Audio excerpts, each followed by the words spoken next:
No need to go.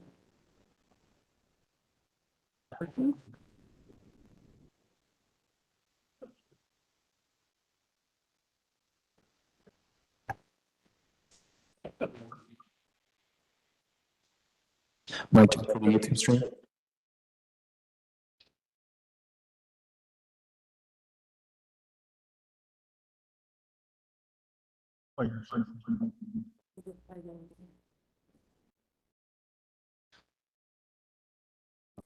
Was there?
Good afternoon. My name is Nancy Oman, and I will be chairing today's Scarborough Committee of Adjustment hearing. Panel members joining me today are Eric Howe, Asif Khan, Ann McCauley, and David Stinson. In accordance with sections 45 and 53 of the Planning Act 1990 as amended, this meeting of the Committee of Adjustment for the City of Toronto is called to order. The Committee of Adjustment considers applications for variances from the provisions of the zoning that apply to the property, permission to extend or alter non-conforming uses, and consent to sever property to create new lots. We acknowledge that the land we are meeting on is the traditional territory of many nations, including the Mississaugas of the Credit, the Anishinaabe, the Chippewa, the Haudenosaunee, and the Wendat peoples, and it is now home to many diverse First Nations, Inuit, and Métis peoples.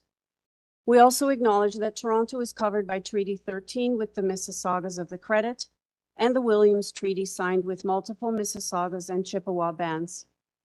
Committee of Adjustment public hearings are conducted in a hybrid in-person and virtual format.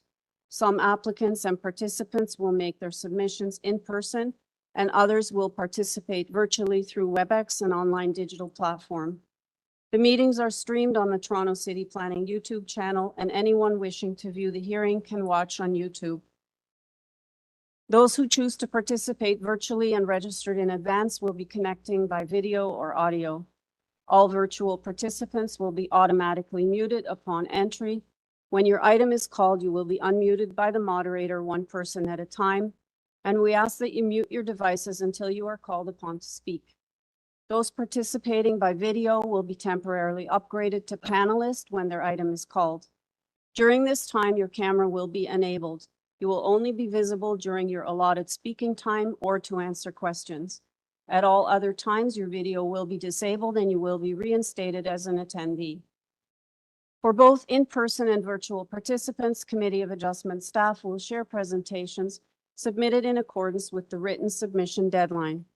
Those participating via WebEx are not allowed to use the share screen or any other panelist controls during a video appearance.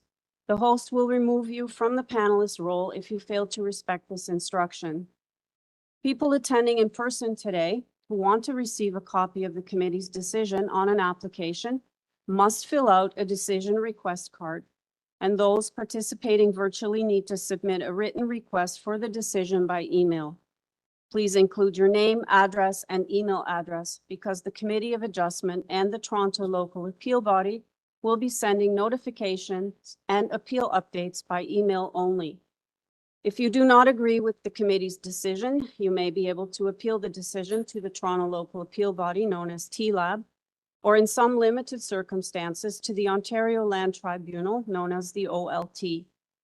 However, the provincial government amended the Planning Act and generally removed rights of third parties to appeal Committee of Adjustment decisions. Only the applicant, the Minister of Municipal Affairs and Housing, specified persons, and public bodies, as those terms are defined in the Planning Act, are permitted to appeal decisions of the Committee of Adjustment. Appeal instructions are set out at the bottom of the decision of the committee.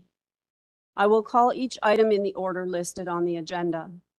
Where an application is uncontested, the agent or applicant may proceed with their presentation if desired. When the committee does not require a presentation, applicants are to advise the chair should they wish to speak to the committee. The committee may ask questions and/or take the matter into committee for a decision. Each speaker, including the applicant or agent, will be given a maximum of 5 minutes to address the committee, and I'll comment when you're reaching the 5-minute mark. Any presentation or other supporting materials you wish to submit to the committee must have been emailed in advance of the hearing. Staff and committee members cannot accept materials at the hearing. When addressing the committee, please clearly state your name and address. Please remember to confine your remarks to the matters outlined in the application.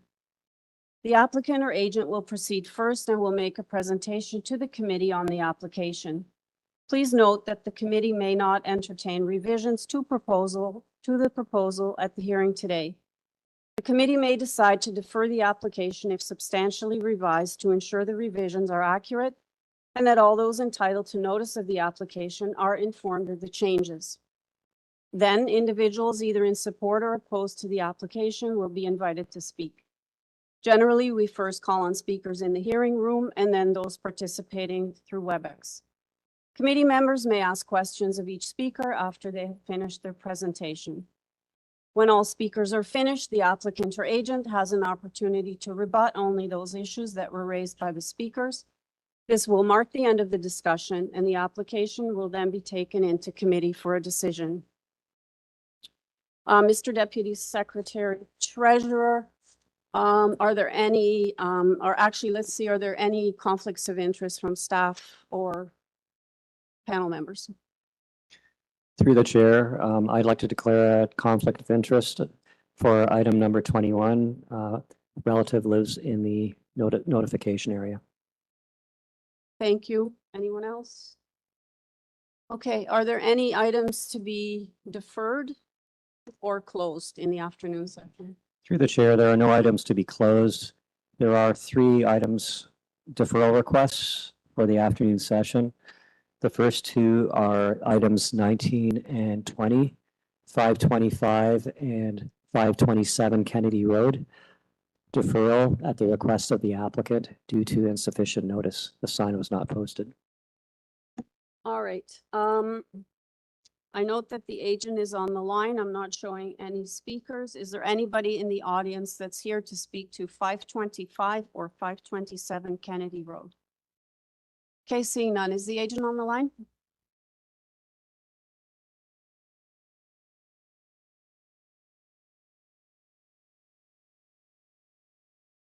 Hello. Hi. Oh, good afternoon, Madam Chair. Jonathan Bitskowski, 301 Keewatin Avenue. Good afternoon. You were looking for a deferral? You don't sound very well, actually. Are you not feeling Madam well? Chair, seems it's been a month. Yes, Okay. the deferral request is the client did not post the sign. All right. So we'll vote on the deferral then. Okay, let's take it into committee, panel members. So to the deferral. Okay. Thank you, Chair. In light of the agent's voice, but more importantly, the file itself, I don't see any reason why we shouldn't defer this matter. Okay, so you're moving a motion to, I move that we defer the matter till next available time slot. okay, so the motion is to defer both 525 and 527 Kennedy Road because the sign wasn't posted. And do I have a seconder for Mr. Stinson? Ms. McCauley? I'll second both of those deferrals. Okay, so the motion's moved by Mr. Stinson, seconded by Ms. McCauley. All in favor? That carries unanimously. What's the other one that's deferred? Through the chair, item number 28, which is 67 Phillip Avenue. Defer at the request of the applicant to address concerns identified by community planning. Okay.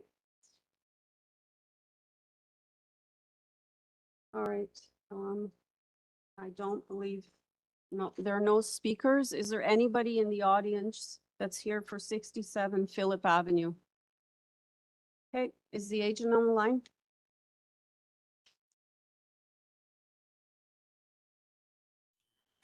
Hello, Hi, honorable chairs and other panels. My name is MD Ghulam Mustafa, one of the owner of 67 Phillip Avenue, Scarborough, M1N3R1. I have requested for defer for a few reasons. I have got a letter from community planning and development review sections. They have some observations regarding my planning. Their observations are not minor, what I have understood from their letters. So I need some time to revise my plan and resubmit for this purpose. So I would request to defer for further sessions. okay, sir, noted. Panel members, we're in committee to the deferral. I'll need Mr. Howe. Thank you, Chair. Through you, I would move deferral of this application so the applicant could address community planning concerns. Okay, Ms. McCauley? I will second that deferral. All right, motion to defer for consultation with planning, moved by Mr. Howe, seconded by Ms. McCauley. All in favor? That motion carries unanimously. Okay. So the first item this afternoon then is item number 1857, CONLINS Road. We have before us a draft our plan of survey, a public hearing notice, location map, plan of survey and plans, previous decisions affecting the property, a cover letter from land and building experts. Forestry is asking for condition number 3. Forestry also has a report and I believe there's an engineering report and there's advisory information from Heritage. They don't have any objections. Is there anybody in the audience that wants to speak to 57 CONLINS Road? You're the agent? Can you come to the mic then, please?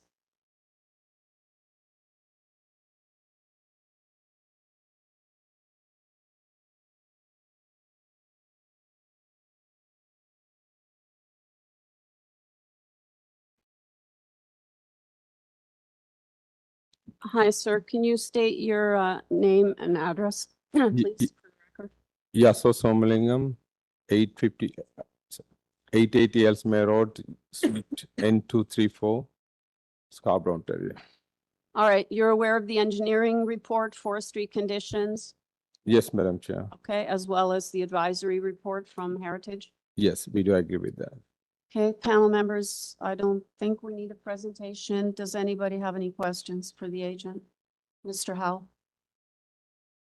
Thank you, Chair. Agent, you understand this is done through by way of a zoning waiver? Is that correct? Yes, actually, this was it's a missed we got this approved earlier, but we couldn't fulfill all the condition within a time period, so we had to come back again. And by a waiver, you understand you're not requesting any variances? That's right. Yes. And so if there's any mistakes, then you bear that consequence and you might have to come back again. Yes, we do agree. Yes. Okay, that's all my question. Any other questions, panel members? Okay, sir, anything you want to add before we go into committee to make a decision?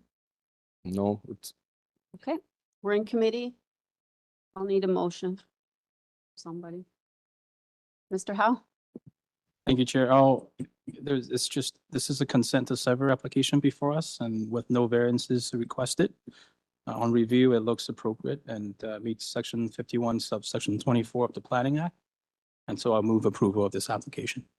Okay, And I will second that. all right. Motion to approve the application moved by Mr. Howe, seconded by Ms. McCauley, and that's including forestry number 3.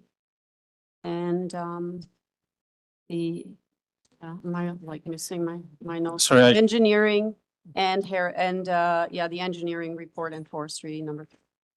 Thank you, Chair. Yes, I amend my motion to include engineering conditions, urban forestry condition number 3. All right, so that motion then is moved by Mr. Howe, seconded by Ms. McCauley. All in favor? That carries. thank you. Okay, the next item is item 21. 33 Watson Street. All right, we have before us a draft art plan of survey, public hearing notice, location map, plan of survey and plans, a revised site plan, cover letter from Calvin Lee, an arborist report from Allen's Landscaping, tree and site photos, an archaeological assessment prepared by Apex Archaeology, presentation materials from the agent. We have Heritage with asking for conditions, Forestry's asking for refusal. We have no objections from engineering, and we have a letter in opposition from the local councillor. Significant amount of opposition. I'm not going to read every address, but it's from residents on Watson and Glenthorne. And if I miss any street, I apologize. Also from the Highland Creek Community Association, Moorish Road, Milroy Crescent, Bush Drive, Grandtown Avenue, Shoreland Crescent, Windrush Trail, Milroy Crescent, and Glenthorne. I think that covers all the addresses, but it's a number of opposition letters. Okay, is there anybody in the audience here for this item? Everybody? Okay, is everybody speaking on this one?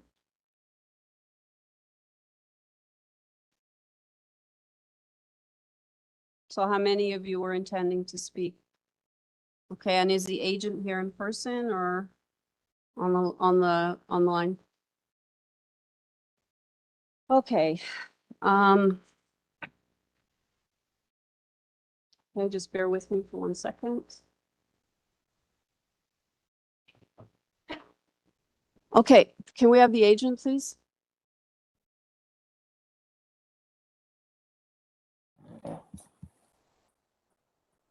Hello?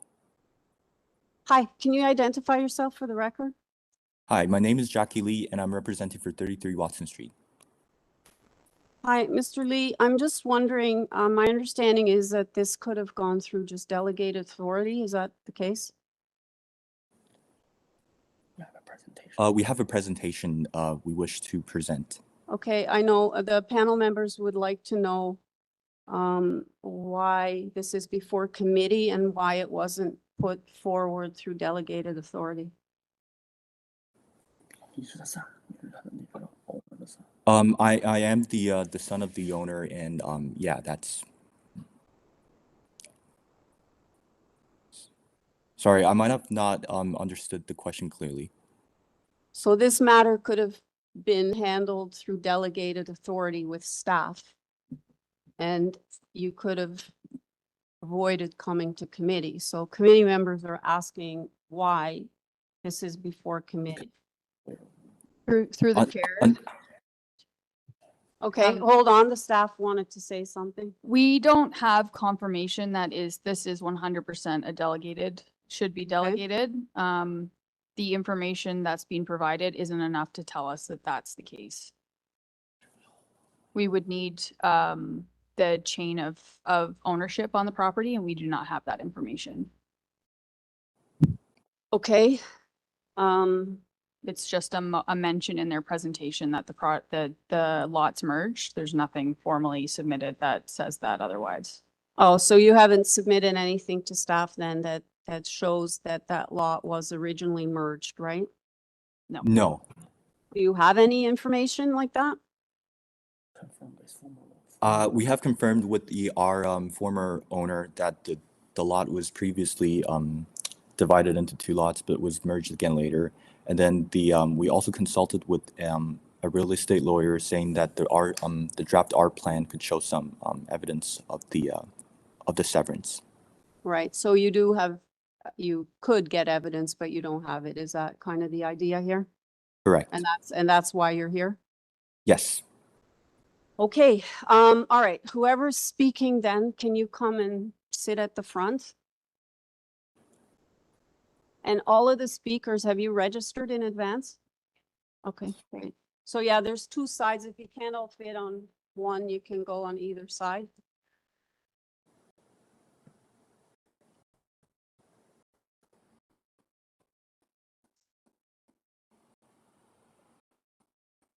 And then just to staff, how many people do you have virtually waiting? Do you know? Because I'm showing, I think, 5 or 4. 4.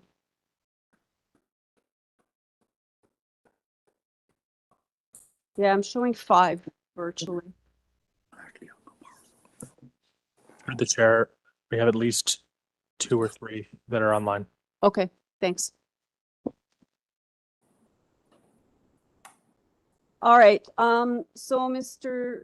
Lee, you have 5 minutes. Go ahead. Can you switch to the first slide, please?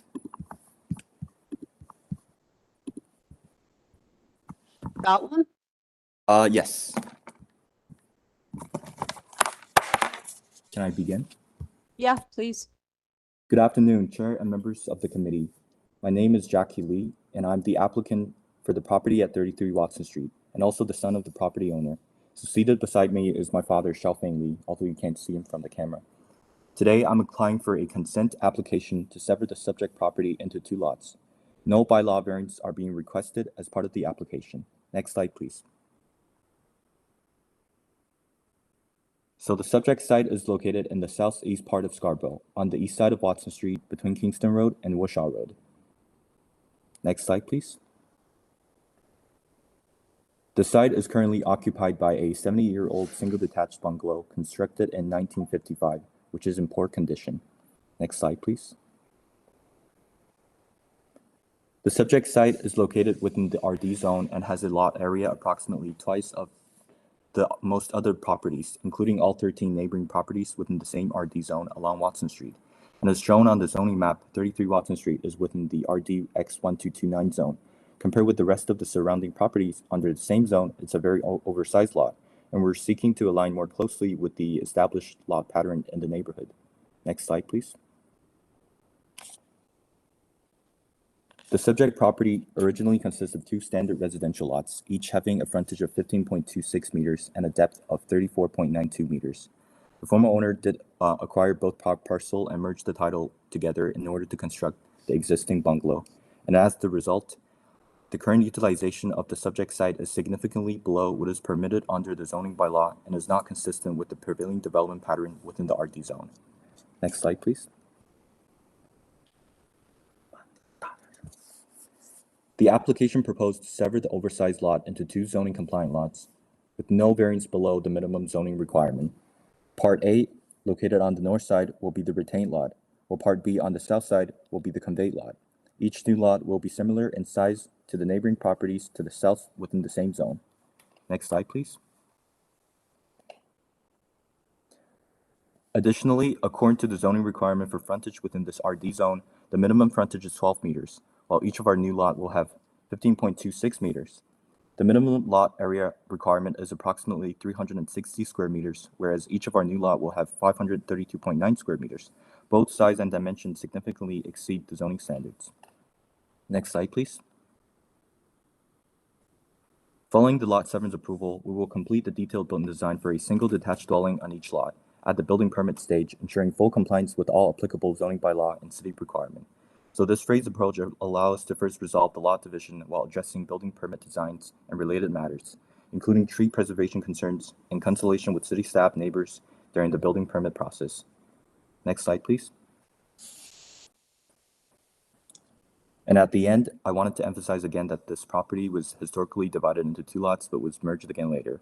We were advised that there may be other legal routes to pursue a division, but we chose to apply through a committee of adjustment because we believe that it's most transparent and respectful process for everyone in the neighborhood. We have reviewed feedbacks from the neighborhood that we received, and we've made revision to address concerns. We hope to get approved on this from everyone. Thank you. Hi, can I just ask you, when you say you've made adjustments to revisions to what exactly? Your future plans for building houses? Is that what you're talking about? Yes, from the site plan, as we can see, the initial proposal was a 4-plex, but we've heard feedbacks from the neighborhood saying that the density is way too high. So we've decided to reduce the total number of units from 4 to 2, which then we proposed duplex. But not too long ago, we've still had concerns about the density issue. So we've decided to lower the density even further. So we now propose single detached dwelling on each lot. Okay. All right, we have a significant number of speakers, so we'll go there first and then we'll come back to you for questions. Thank you. Okay. All right, maybe I'll try to go in order of my list here. Is Jason Wooling, are you here? Jason Wooling? He's virtual, okay. Paul Miletta? Okay, sir, you're up. Go ahead. No, sir, over there.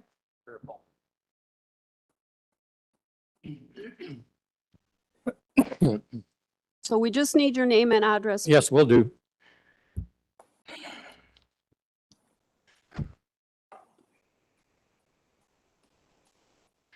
Thank you, Chairperson and committee members. My name is Paul Melita, and I live at 19 CONLINS Road, which will be in Highland Creek, the 3rd Street westward from 33 Watson. I have 3 concerns about this severance, and which will explain the reasons for my opposition to the subdivision. Normally, this would be a fairly direct application to review, but this is if it were in another location. But in this case, it's special. And it's special because it's in Highland Creek. And in Highland Creek, pretty much all the village is located on an aquifer. An aquifer is an impervious layer of clay and silt ranging somewhere between 10 to 30 feet in depth. It has the result of creating an elevated water table. Now, before sewers and subdivisions came in, one could only dig 4 feet before the water appeared. Naturally, builders like Shivati, Cochran, Armstrong Homes, and so forth, they had what they called a raised bungalow to be built on those sites, which only required a depth of excavation of only 4 feet above the water. As the sewers and subdivisions came in, the water table lowered in some areas. And in some areas it didn't. In fact, on a street just off of Lawson, there was a little subdivision built in which I observed there were 4 excavations, 4 more, and the excavation took place somewhere around 4.5 feet. And what I saw was a whole excavation full of water, and the formwork had raised, floating on top of the water. So you don't know where you're going to encounter water in an aquifer situation. Furthermore,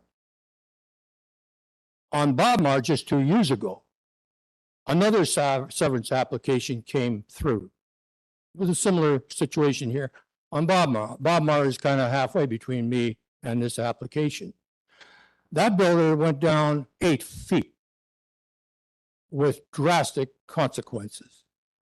They excavated from fence to fence, and what happened? They hit water. And the water was streaming in for 2 months. The workmen were moving the sump pumps from place to place to get control of the water for over 2 months. The water was pumped out into the public right away, sandy and dirty. The side of the excavations were collapsing, the fence collapsed, trees collapsed. And on the south side, and I observed this, there was an undermining of a foundation for a nearby garage. And of course, once the builder had some sort of a solution for this, the construction proceeded, but still the water was being pumped out. Naturally, the entire lot was excavated, so where did the trusses go? Where did the lumber go? Where did the windows go? All went out onto the street. I do not want to see that happen here, because it may even affect me. You don't know where. So I'm concerned because this application raised no reference to hydrology. There's no report. So we don't know how deep you can dig. We need to know where the water table is. And with that knowledge, you'll be more able to guide the builder of how high he can build, how deep he can dig. Another reason I'm opposed is a substantial increase in lot coverage. Yes, there's one house, a bungalow there now, and it stretches over the lot, leaving a lot of green space in the back. And this proposal involves the coverage of substantial area of this lot, reducing the rainwater absorption area, which is going to affect the health of the mature, healthy trees in this area. Yeah, I have to ask you to wrap up, sir. Pardon? I have to ask you to wrap up. Your 5 Right. minutes are over. The last point I want to raise is the general requirements for all plans in the application. There's no reference there for paper drawings to be submitted. And that is important for these people that are on that street, because they are entitled to enjoy the environment to which they've been accustomed. All right, sir. And, I'm sorry to cut you off. It's just half a second more. Sir, honestly, I have to cut you off here. There are Well- too many people. It's not fair to anybody else. I'm sorry. sir. Paper drawings are required, in my opinion. Thank you. Sir, one of the members has a question for you. So you still get to talk. Thanks, Chair. Here's my question for you. Can you hear me? Not very well, but shoot. I'm sorry, I've never been accused of that. So what I'm going to say is, are you aware that this property before may once have been whole? It was a whole property. That's right.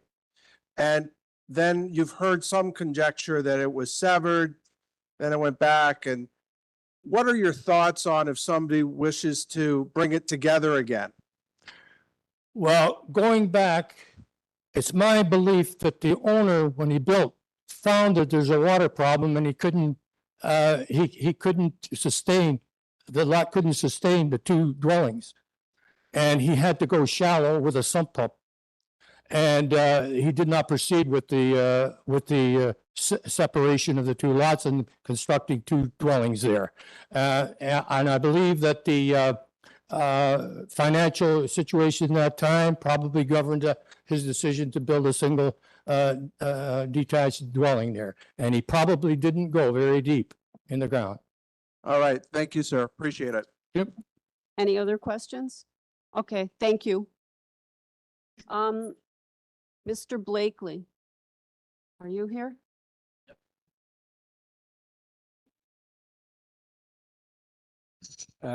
Good afternoon, Madam Chair and members of the committee. My name is Brian Blakely, and together with my spouse Mary Anthony Iwanu, we have lived at 22 Milroy Crescent since 2003.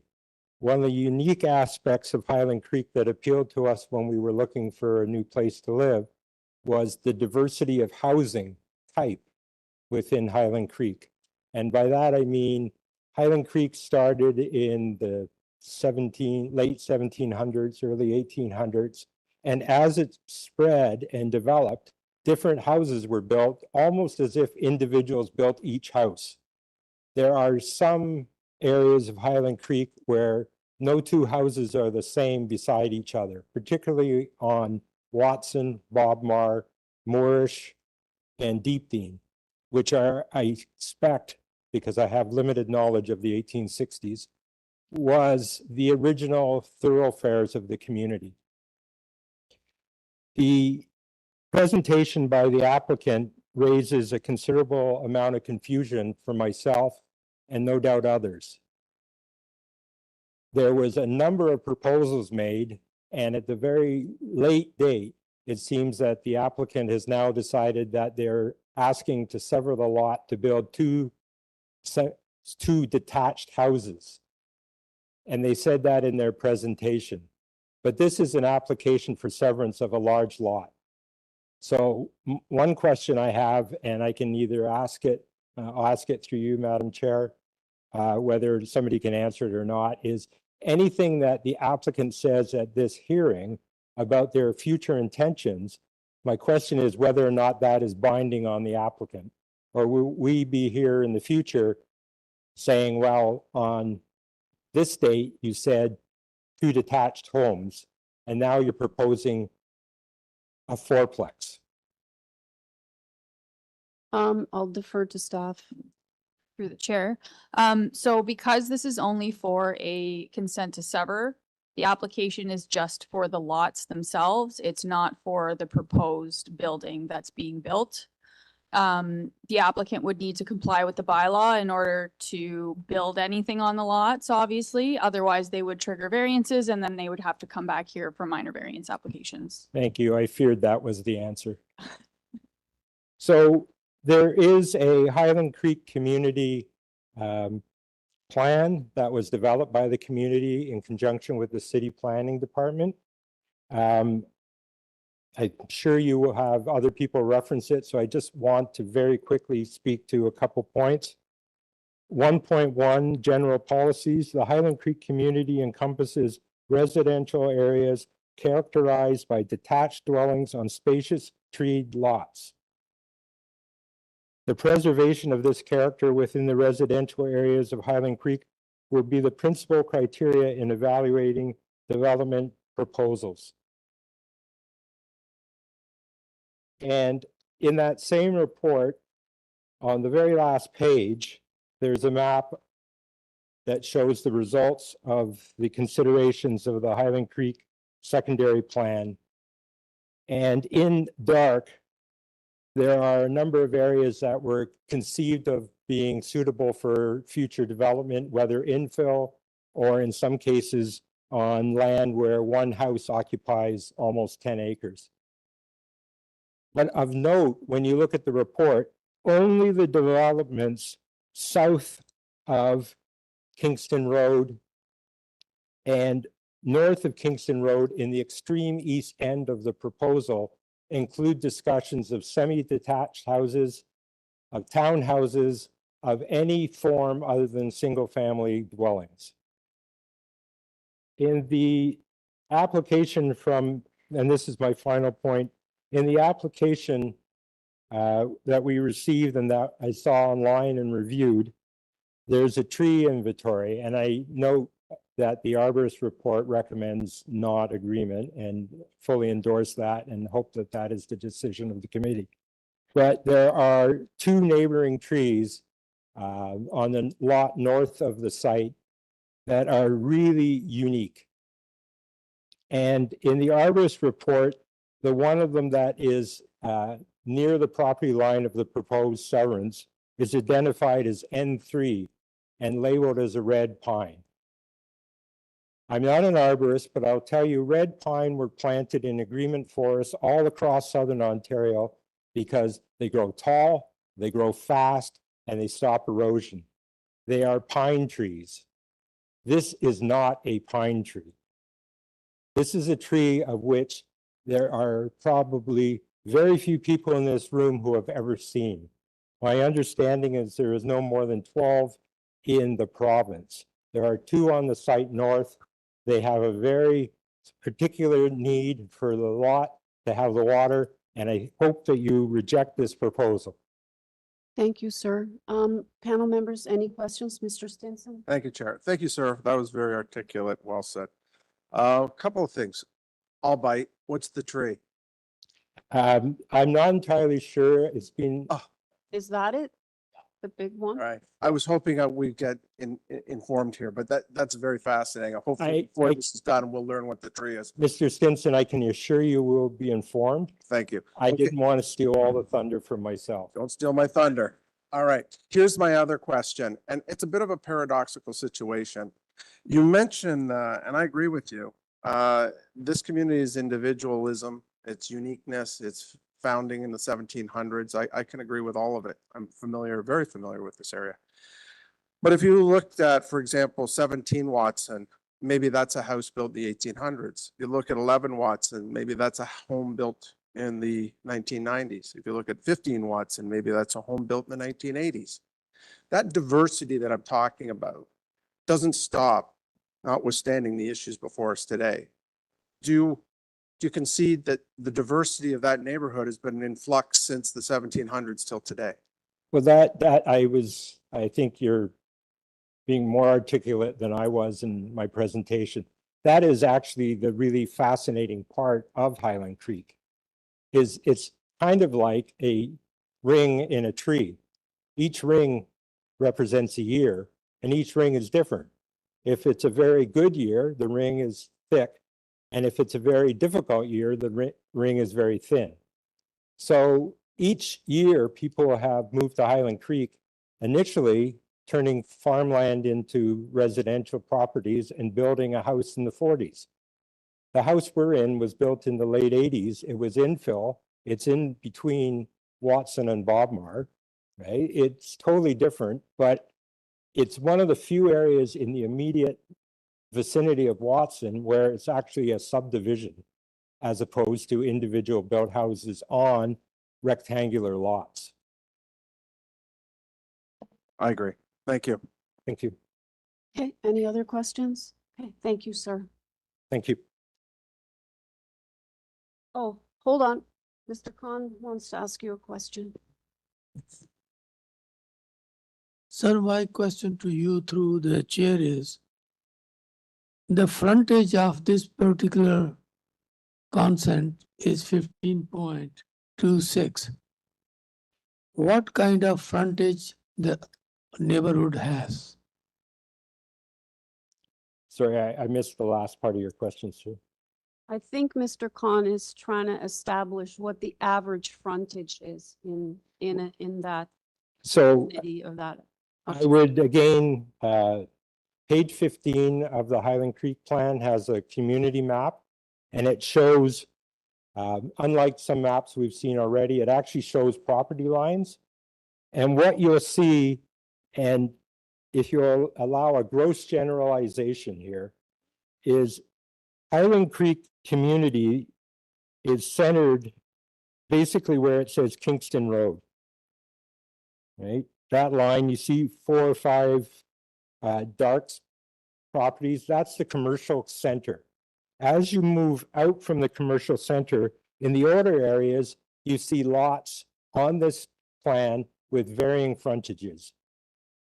The lot that is being proposed for subdivision is one of the larger lots, but it's not unique because it's the same size as the lot immediately south of it.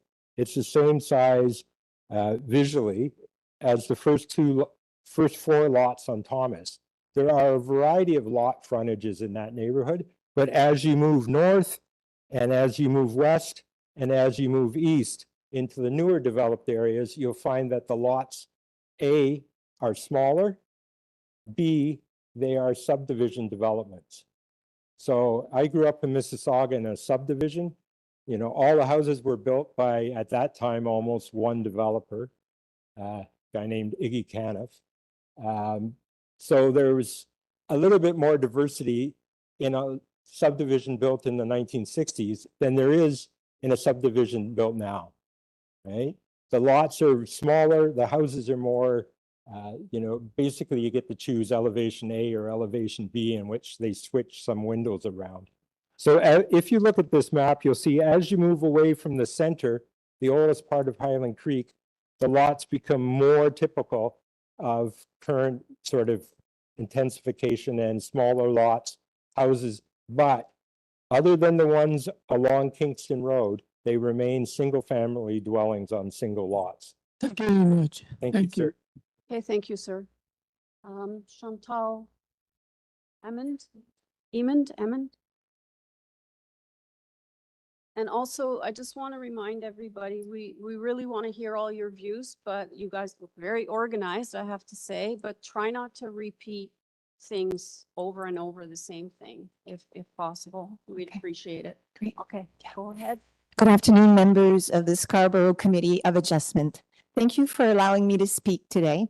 My name is Chantal Lemont, and I reside at 29 Watson Street with my husband, Normand Comtois, who is also attending this public hearing, and I am speaking on both of our behalf. Our property is immediately located to the south side of the lot in question today, so we are neighbors.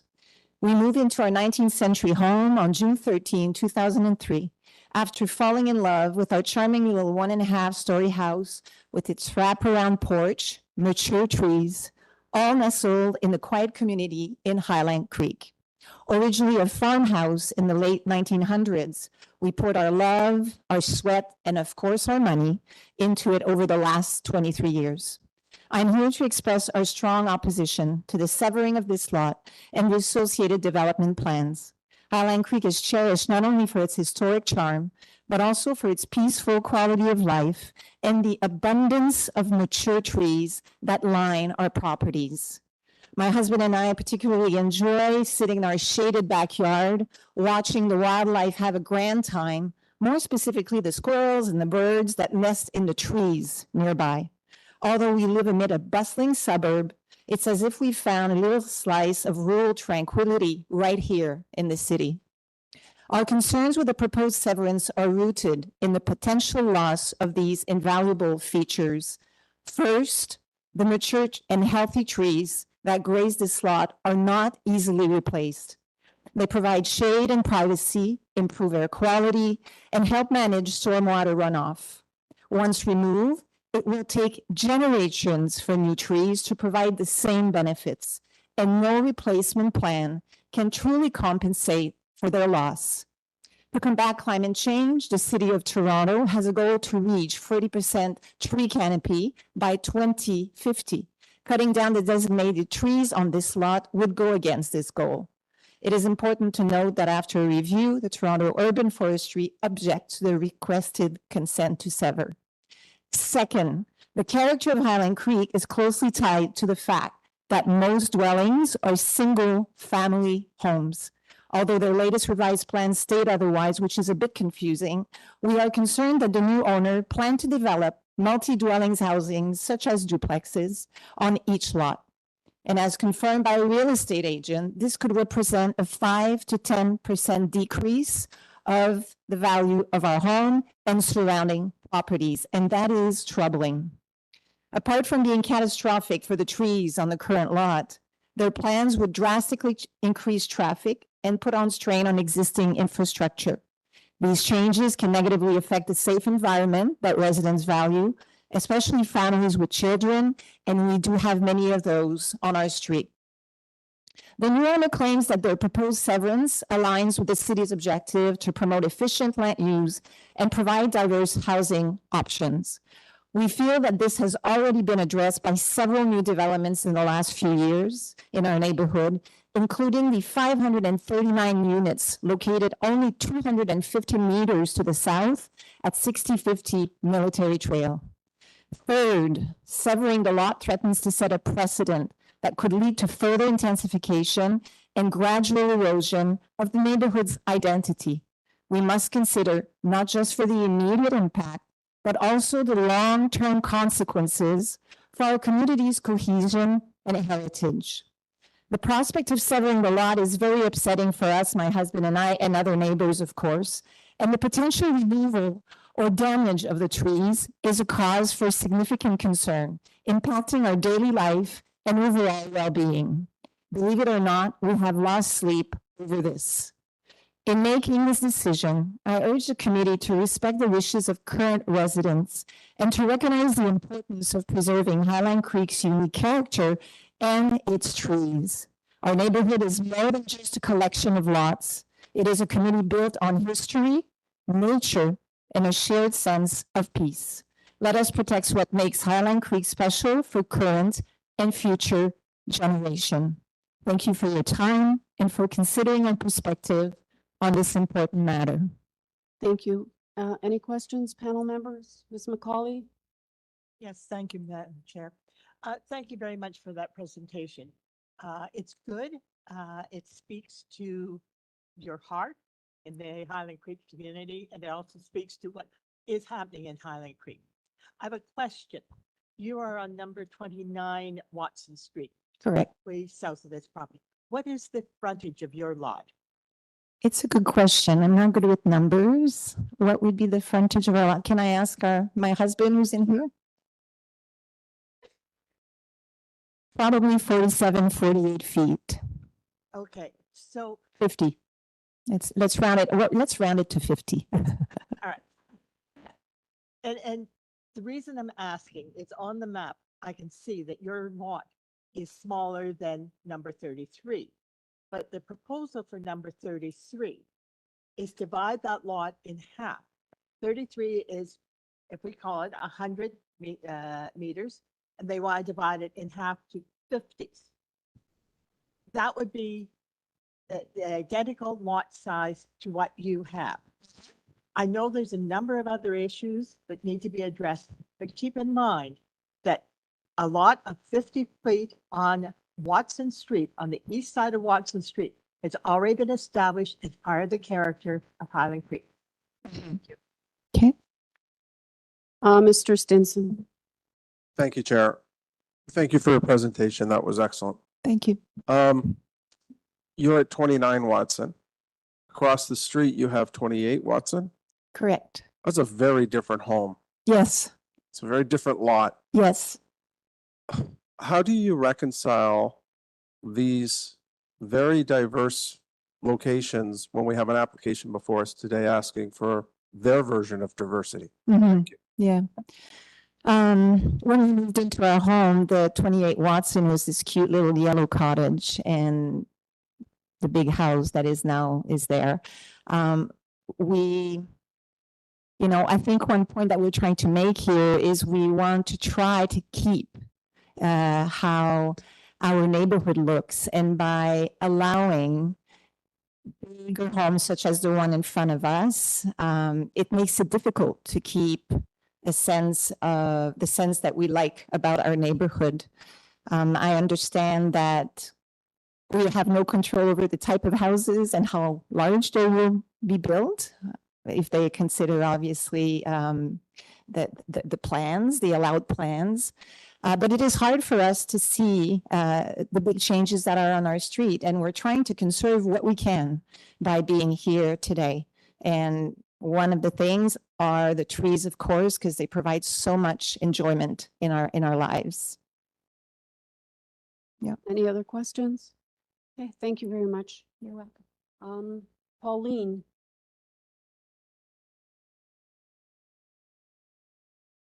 Hello, my name is Pauline Platt. I live at 365 Morris Road, and I live in a 50-foot lot, which is the average for the neighborhood. Many are greater, but the minimum is probably 50. And I have one of those Chiavati homes, which had no basement, and has a sump pump that runs every hour on the hour. So I'm well aware. I am 100% opposed to this application, although it's a bit confusing because we're here about a fourplex, cutting down all the trees, all this kind of business. And yet the applicant's saying, oh no, it's just a severance. So there's something fishy going on there. Anyhow, the reason people purchase homes in Highland Creek is for the community. Obviously, look how many of us are here. The mature trees and the large lots. We are willing to put up with the inconveniences of living out this far out in Scarborough because even with the public transit that is terrible, it takes an hour to get downtown by car. We're willing to put up with this to have our community of Highland Creek. We wanted the mature trees, the big lots, the birds, being close to nature. I feel like the developer is just going to make his money and leave after ruining the tree canopy. And that shows no regard for the existing homeowners that have lived here for about 200 years. Thank you. Thank you. Any questions of the speaker? Okay, thank you very much.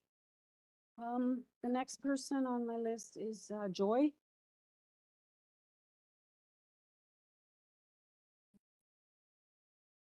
Thank you. My name is Joy Lowen, and I'm the president of the Highland Creek Community Association. My husband and I live at 21 Milroy Crescent.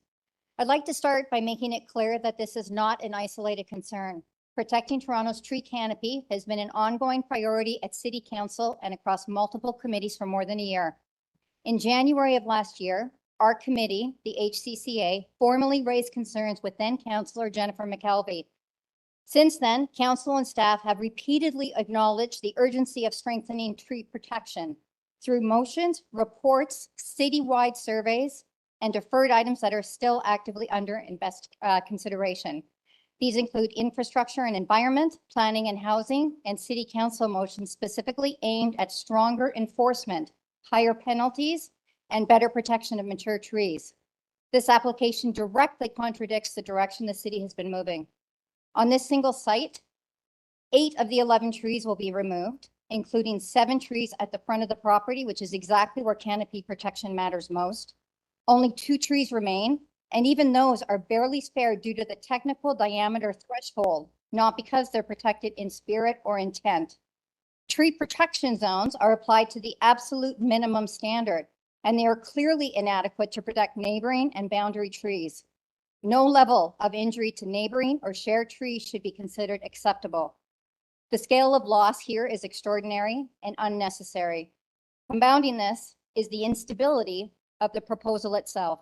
Since September, the applicant has changed the building concept 3 times, originally proposing 2 semi-detached that were not permitted, then withdrawing and claiming no variance would be needed without providing revised plans, then presented materials that suggested a duplex, and finally revising again to state only a single family dwelling would be built with no change in tree impacts.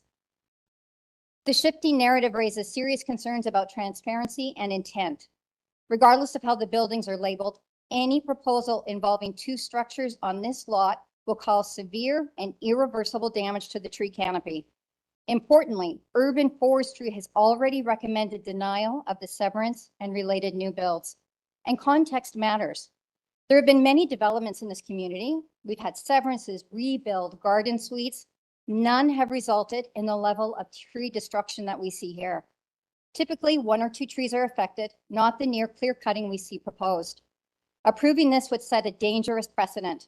Future applicants will point to this decision to justify similar losses, undermining the very policies council is currently trying to strengthen. The reality is simple. A single appropriately sized home could be built on this property. It could be done with minimal or even 0 tree loss. What's being proposed instead is excessive, avoidable, and fundamentally at odds with the city's stated goals. For these reasons, policy direction, environmental impact, precedent, and the clear recommendation of urban forestry, this application should be denied. Protecting the tree canopy here is not just about this lot. It's about whether we mean what we say when we commit to protecting Toronto's trees. Denying this application protects our trees, upholds council's direction, and affirms that Toronto will not sacrifice its canopy one lot at a time. Thank you. Mr. Stinson. Very succinct, Madam President. Thank you, sir. Let's play succinct some more here. You said 8 removed trees from the front, 2 will remain. Is that correct? That is what I have, yes. Okay. And do you have any information about the rear? I can get it for you. Okay, well, we'll leave that for now, but just put a pin in it, and if everybody can answer that, I'd appreciate it. The other thing I'd like to ask is, context does matter. I couldn't agree with you more. In respect to, you said September, there's been 3 revisions. Is that presumably 2025? Correct. Okay, thank you for your answers. Can I just ask you, have there been any meetings with the applicant and your association, Not with the association, no, they have not requested anything. with the community at all? Not that I Nothing? know of, no. Okay, thank you. All right, the next speaker on my list is Laura Tomasino.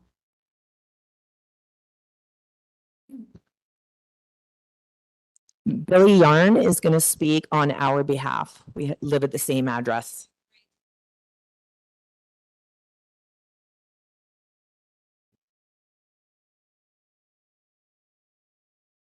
So, my name is Billy Yarn. I live at 37 Watson Street, and I join right onto this said property with my wife, Laura Tomasino. We strongly oppose the application to clear cut and sever 33 Watson, and we strongly oppose the plans to build 2 multi-story fourplexes. This property is not zoned for multi-story fourplexes or semi-detached. It is zoned for residential detached. Multi-story fourplexes and semi-detached builds are not permitted in Watson Street as documented in the Highland Creek Community Secondary Plan. The proposed plan has changed multiple times, and in the last allowable hours, and I mean hours, the plan was renamed to 2 residential detached buildings.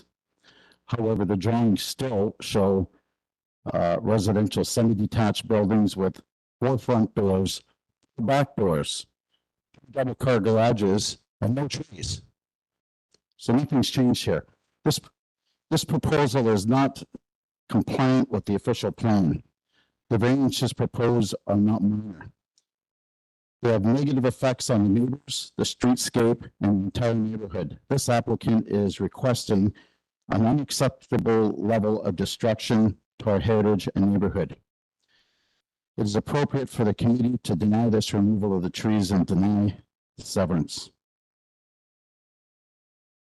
We are greatly concerned for the tree canopy of our properties and our neighborhood. If approved, 33 Watson will be clear cut at 8 out of 11 trees, and the Joy's already covered that, so I'm going to save us all time here. One of the neighbor trees is completely unacceptable. Injuring the neighbor trees is completely unacceptable. Builder code strictly prohibit the damage of neighboring trees. One of the neighboring trees is a rare endangered Dawn redwood metasequoia tree. Remember that name because it's quite interesting. The Dawn redwood tree has been identified in the arborist, misidentified in the arborist report submitted by the applicant. The report lists this tree as a red pine. The misidentification, Dawn redwood, is one of the listed on the partial injury list. So they feel that tree is going to be injured. This magnificent tree is living within feet of 33 Watson property. The tree is 80 feet in height. The root system is shallow and requires a minimum of 6 meters or 20 feet tree protection zone. There are approximately a dozen red Dawn trees in Ontario. That's how rare this tree is. Highland Creek is fortunate to have 2. Isn't that great? The Dawn redwood metasequoia tree species, once thought to be extinct, was rediscovered in the 1940s and introduced in the horticultural world. This tree is considered a living fossil. In Toronto, action is being taken to preserve these trees for future generations to enjoy. Urban Forestry has reviewed the application, inventoried the trees, and does not support the severance. Urban Forestry recognizes the unacceptable level of damage and destruction, granting permission to sever 33 lots and develop as proposed. They recommend a committee of adjustment deny the application and spare the trees on the property for those neighboring properties. Urban Forestry reports 33 lots in condition level 5. Rarely a level 5 is used. Basically, this means hands off, no cutting, no severing. The tree protection zone measurements are minimum required and seem inadequate. We mentioned 28 lots in there. Here's a good picture of it. One need only look at 28 lots and the birch tree in the front yard. There is a subject tree protection zone. Clearly, this was an epic failure. The tree died and they continue to amputate the limbs off it and nothing's growing on it. This proposal is inconsistent with the city's desire to preserve the trees where possible. Simply planting a few 4-foot trees to replace those loss does not come close to compensating for the loss associated with the application. I ask that the committee honor these magnificent trees, keep them alive, and support the urban forestry. Any new development must respect the character of the surrounding properties and the community, and can be designated in a way that preserves the mature trees and make this neighborhood unique. Please deny this proposal, and I'd like to thank you. And I do want to answer one thing. It was asked if the Highland Creek Community Association had any conversation with the new owner. Joy said no. I did, being a neighbor. I met with the owner and his son, and I was told that there was going to be 2 separate homes built on the property, one for mom and dad and one for the siblings. Well, that seems not right. Thank you very much for having us today. Thank you, sir. Any questions, panel members? Okay. Oh, hang on. Mr. Stinson has a question for you. Thank you, sir, for your explanation and especially the description of that tree. Multi-story is not zoned in the Highland Creek area. Do you have any do you have any multi-stories in the area currently? No, I don't believe so. No. Okay. No. That's my only question. I didn't think so, but I wanted to confirm with people that live. No, we don't. We don't. Thank you. Ms. McCauley?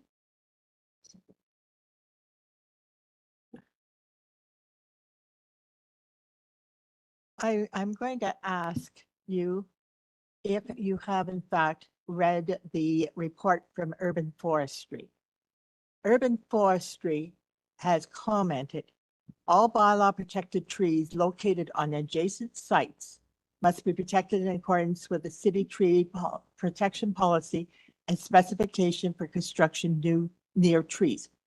No excavation, grade changes, cutting of tree roots or crowns, movement or storage of equipment, or construction materials, or excavated soil is permitted within the minimum protection zones of trees unless prior authorization has been obtained from Urban Forestry. That is Urban Forestry's comment. They are recommending refusal of this application in order to preserve the trees. They continue to say that at the moment, our protection is limited, not as good as what you would want or I would want. However, they have made a very strong statement here that these trees need to be protected. And I think that's what we have to look at. The problem is we're not looking at the trees. We're not even looking at construction. We're looking at the lot and dividing the lot in half. So what we have is an application that says, divide this big lot into 2. And then before you can finalize that, you have to go to Urban Forestry for them to do their job and say, these are the trees that have to be protected and we need to keep them. It's not 100% wonderful, but it's going along the way. I'm asking whether you and the community association have you read the urban forestry report? Because I think it's a very important report. I've been on this committee now for 6 years. We get very few reports out of 30 that we get every week or every month that says no. So really pay attention to when they say no. That's all. Can I speak? It's really a question. So the the question is, have you seen the report? That's the. Yes, we've seen the report, but we've also, and I walked the property with Urban Forest, and they said this should not be touched and it shouldn't be severed. So you know what, I think that I believe it's a division of the city, of the government to protect, communities. And also a government, and I'd like to adhere to that because, if they call that a level 5, then I think we should leave it alone. And everyone deserves, if you buy a property, everybody deserves to build their home. I hope we have some homes in that lot or a home, but I want proper building. I don't want all of this on, off, because it's just not making sense. Okay, thank you. David? Just to make sure I'm clear on what I think I just heard, you said something about severing the lot is okay, but the tree needs to be protected? No. Sorry, I apologize. What was the part you said early on about severing the? That I was walking the property with Urban Forestry and they said it shouldn't be severed and we should not be cutting any trees whatsoever. They're too mature. Some of these trees are over 100 years old. Very good. My apologies. Thank you. Thank you. All right, thank you very much, sir. Thank you. The next speaker is Anastasio. Are you here? Anastasio Miras. Okay. Then I have one more person listed in person, and that's Lori. Okay. Thank you. Good afternoon, Madam Chair and committee members. My name is Lori Appleby. I live at 31 Bush Drive, just east, 1 street east of 33 Watson. And I've been there since 1995. My husband and I have raised our 2 children in this neighborhood, and they went to the historic Highland Creek Public School. I'm speaking today in opposition of the application at 33 Watson. We consider Highland Creek to be an anomaly in Scarborough.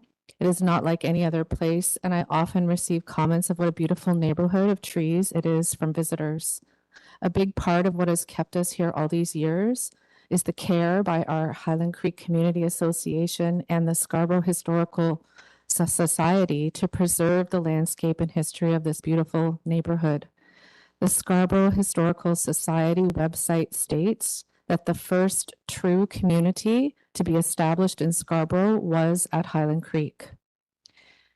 And so in relation to the application at 33 Watson, I'd like to share a few important things to consider about the history of Highland Creek.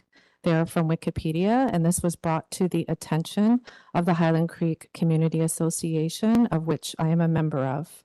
This was sent by another longtime resident of our community, Nisha Sima, 80 Watson Street. She says, we, the residents of Highland Creek, have an obligation to value and preserve the historical culture heritage of this area. It would help future generations to be aware of the history of Highland Creek. Historic areas usually attract tourism. She said, I can remember while gardening, I met a tourist on a sightseeing tour who had came to the Pan Am Games in 2015, and he stopped to comment on what a beautiful area this is. The city must protect the Highland Creek area from development, which would change the historic value of the area. The city must protect buildings, landscapes, and artifacts of historical worth. She then shared 2 excerpts from Wikipedia, Highland Creek, the river, and Highland Creek, Toronto, the community. According to a 1796 list compiled by British surveyor Augustus Jones, the name Highland Creek was provided by the local Mississauga people. Highland Creek was historically known as Yatkii Binonik, which translates to creek come out under high in the Mississauga language. There is also evidence of First Nations occupation, which has been found in the area, an excavation done in 2005 by the Toronto and Region Conservation Authority near the mouth of Highland Creek. They found evidence of late woodland or early archaic site. The Howell family, one of the first settlers in the area, also accumulated a large number of artifacts from the last 5,000 years. In closing, I'm calling upon the Committee of Adjustments to remember the great importance of honoring the First Nations peoples by preserving the landscape and the tree canopy of Highland Creek, the first community settlement. This is what makes us unique as a historical part of Scarborough. And so to take down these trees at 33 Watson will greatly affect the health of the ancient trees surrounding it. These trees have been here long before we were. They are like the elders of our community. And this community is like no other. If passed, this may also devalue our homes. And so in passing this application would not honor or support the heritage of Highland Creek. We are all tasked in preserving for past, present, and future generations. Thank you very much. Thank you. Anyone, any questions for the speaker? No? Okay, thank you. Sir, are you here to speak to this? Are you registered? Yes, I did. I believe I did. Adarin Suku, I checked in at the front. Sorry. Okay, I've got you down as virtual. Are you at 215 Morris? Yes, 215 Morris, Okay. Unit 104. Yep, you're good to go. Okay, thank you. My name is, good afternoon, Scarborough Committee of Adjustments. My name is Adarin Suku. I'm a lawyer at Fleury Comrie Suku LLP, which is at 215 Morris Road at Unit 104. And I'm here speaking in opposition of this application at 33 Watson Street in Scarborough. Can I just stop you for Of one second? course. Okay, so you're here in opposition. I'm just, because I've got you listed as an agent. So you're not speaking on behalf of the application. No. Okay, you're in opposition. Okay, great. Yeah. Just wanted to clarify that because, all right, go ahead. Of course. I'm also a resident of the Highland Creek community for about 40 years now. I grew up at the top of Morris as well. I wish to be clear, this is not an opposition against the efficient land use or housing options, but about protecting the character, environmental integrity, and the long-term stability of the neighborhood, which this application affects in several ways. First, the application to sever misrepresents the true scope of the development. As you've heard from a number of members of the community, there's concerns about this being a duplex property, but actually similarly to a semi-detached where it'll have 4 units. While I understand that this may not be a severance matter, it is still an issue that plays a role with regards to RD zoning and may be a factor for a variance in the future. However, that design does have everybody as concerned. What I'm making an amendment here is that noticing that, as you stated, there is no, we don't see any delegated authority. We have not seen any title pins for the property, history of the property with regards to its merging under the Planning Act, or what has happened since with the new purchaser, because they purchased recently, which I believe are documents that some of the other parties in opposition have posted, stating that this was a location to build pursuant to the MLS. This has concerns because this significantly impacts this has significant impact over what the applicants imply. That how are they utilizing this severance to affect the zoning or building in the future? And have they actually provided all evidence for you to make proper consideration that this severance should move forward? Secondly, I'll bring up what some of my fellow oppositions have brought up with respect to the cutting down of these mature trees. The arborist report dated October 29, 2025 does have the significant error of miscategorizing the Dawn Redwood Metasequoia tree, which does live for hundreds of years. And as previously mentioned, the urban forestry did make an issue that this severance should not go through because of this would affect those trees. And these trees have, with the 100 years lifespan, if they are damaged or if they are removed, they're not coming back. And many trees, as also described, die within the years after construction. And this can actually cause an issue with the trees nearby. The community has shown overwhelming concern that if these trees are moved, they're gone forever. Thirdly, the development does risk affecting the property values. The homes in the neighborhood are single-family residences. The applicant in their presentation did state that they're now doing 2 independent residences. However, all the documentation that have been provided to the community have shown as duplexes, or if you look at the design from the exterior, look like semi-detached. Many of the homeowners here have lived in these properties for decades, and it's a quiet, close-knit community, as you can see. The semi-detached design is incompatible and will harm the area and the existing fabric of the community. The semi-detached design, as previously explained by some of the other participants, will affect the property values anywhere between 5 to 10% per property, which could be in the hundreds of thousands. Finally, there is a broader concern about precedent with this application for severance. If the project is approved, it signals that similar applications could follow in this area. Piece by piece, their neighborhood would lose the very qualities that made it desirable, namely the green space, the trees, the sense of community, and the lower density that everybody here is bringing forward before you. The criteria for diverse housing options and efficient land use does not mean destruction of these communities or ripping them apart for the purposes of severance and then eventually building, causing more multiple times that they have to come out and oppose these consistent changes and the changes that have happened month after month by the applicants. We asked the committee consider not just what is technically allowable, but what is appropriate, truthful, and responsible. Good planning protects both the residents and future generations. It balances the growth with preservation. This application does not achieve that balance because the applicants have not properly consulted the community. In closing, I respectfully request the Scarborough Committee to deny this application, or at minimum, require significant revisions with the input of the community, with the Highland Creek community to be involved with the applicants as to how things are being moved forward, to preserve the trees, to require a new arborist report with the corrections as required, accurately represent the scope of the development, respect the single-family building structure of the neighborhood, and protect the long-term value and character of the community. I thank you for your time and your consideration, and I'm open to questions if any have. Thank you, sir. Panel members, do you have a question for the speaker? Anybody? Mr. Khan? Thank you, Madam Chair, through you. Sir, I have appreciate all the presentation from all the people. That is a concern that you have brought here. Glad to hear you. But sir, is there any, I'm listening, I'm going through the list myself.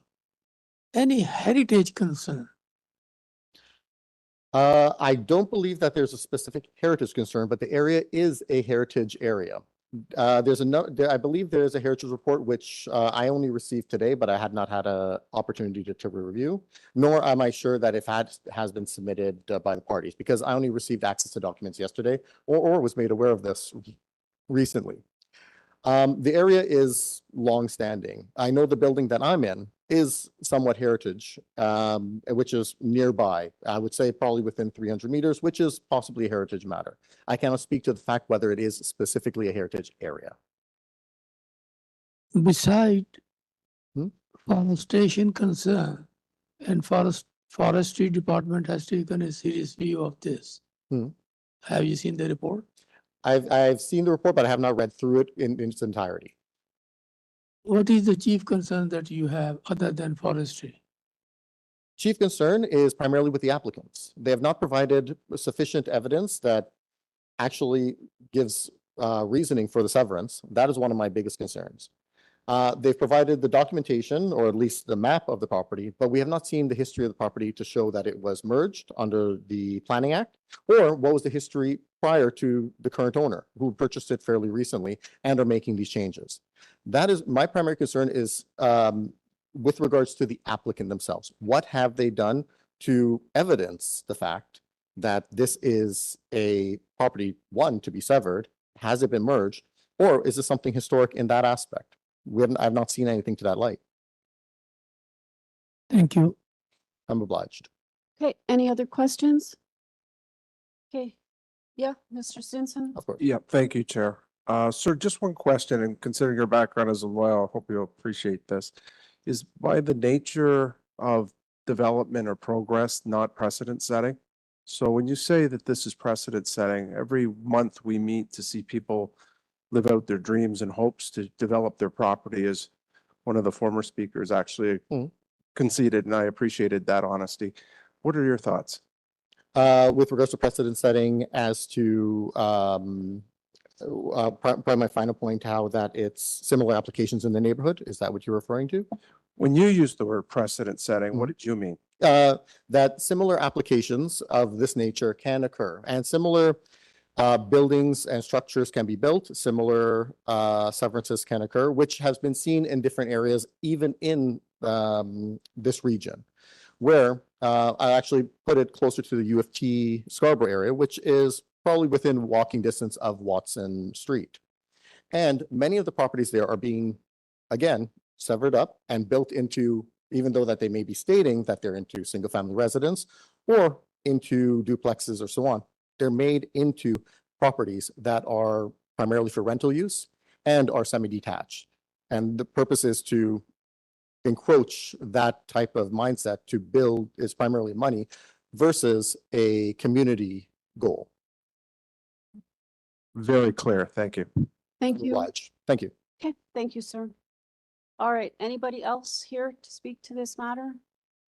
Okay, let's go to the virtual, and I just want to remind everybody that, please, if you have new issues that you can tell the committee about, we'd love to hear them. But we are aware that the trees are really the biggest issue for the community. Is this?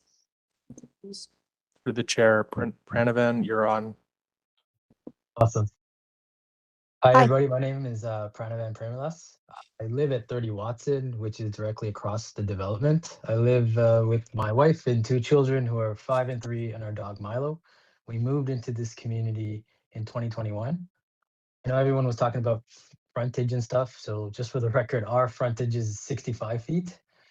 And my property is also one that was, I didn't buy it. I bought it off the third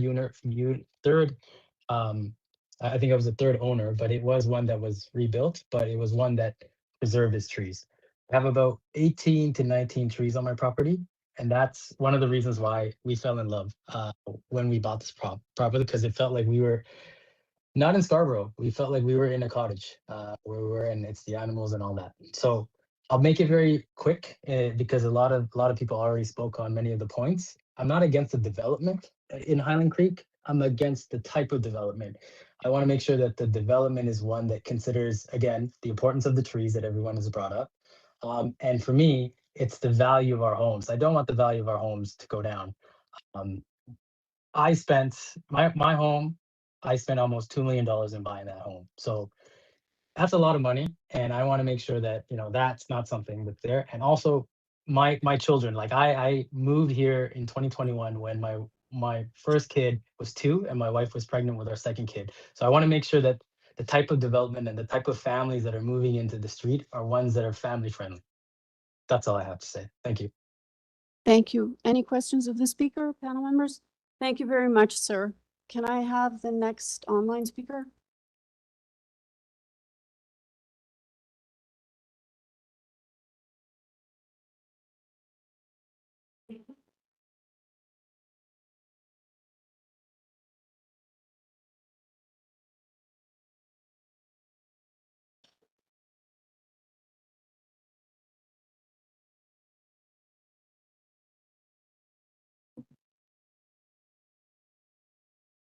Through the chair, Karen, I'm trying to unmute you.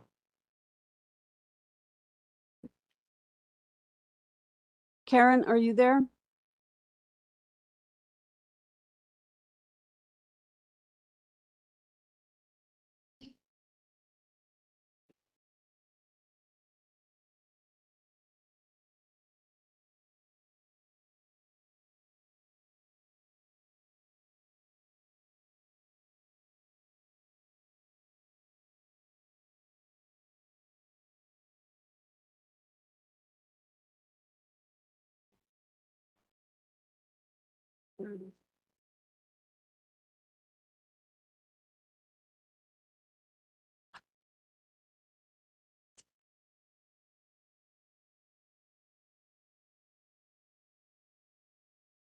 Is Karen the last speaker?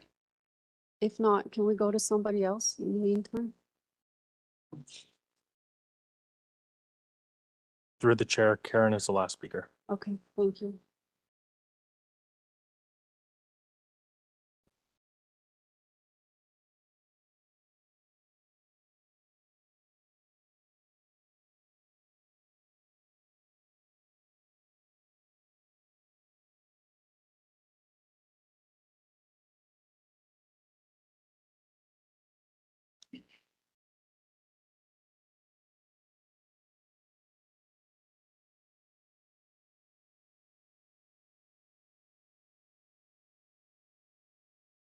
Through the chair, Karen, if you are able, can you unmute yourself, please? We can't seem to do it on our end.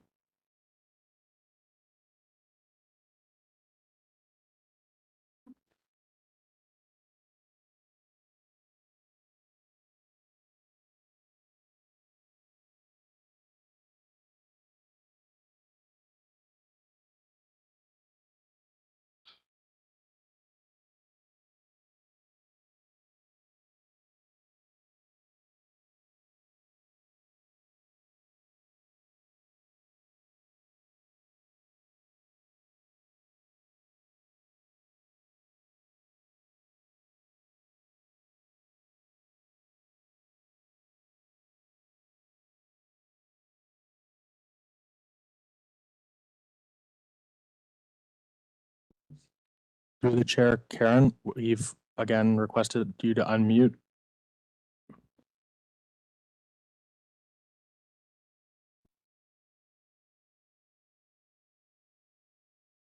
Thank you.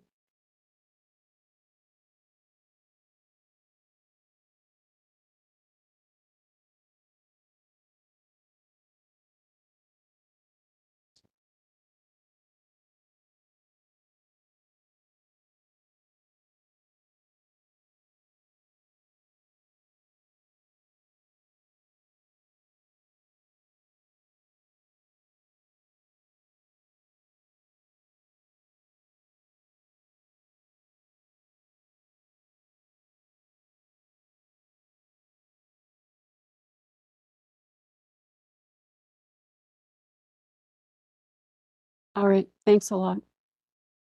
Okay, can we have the applicant back then?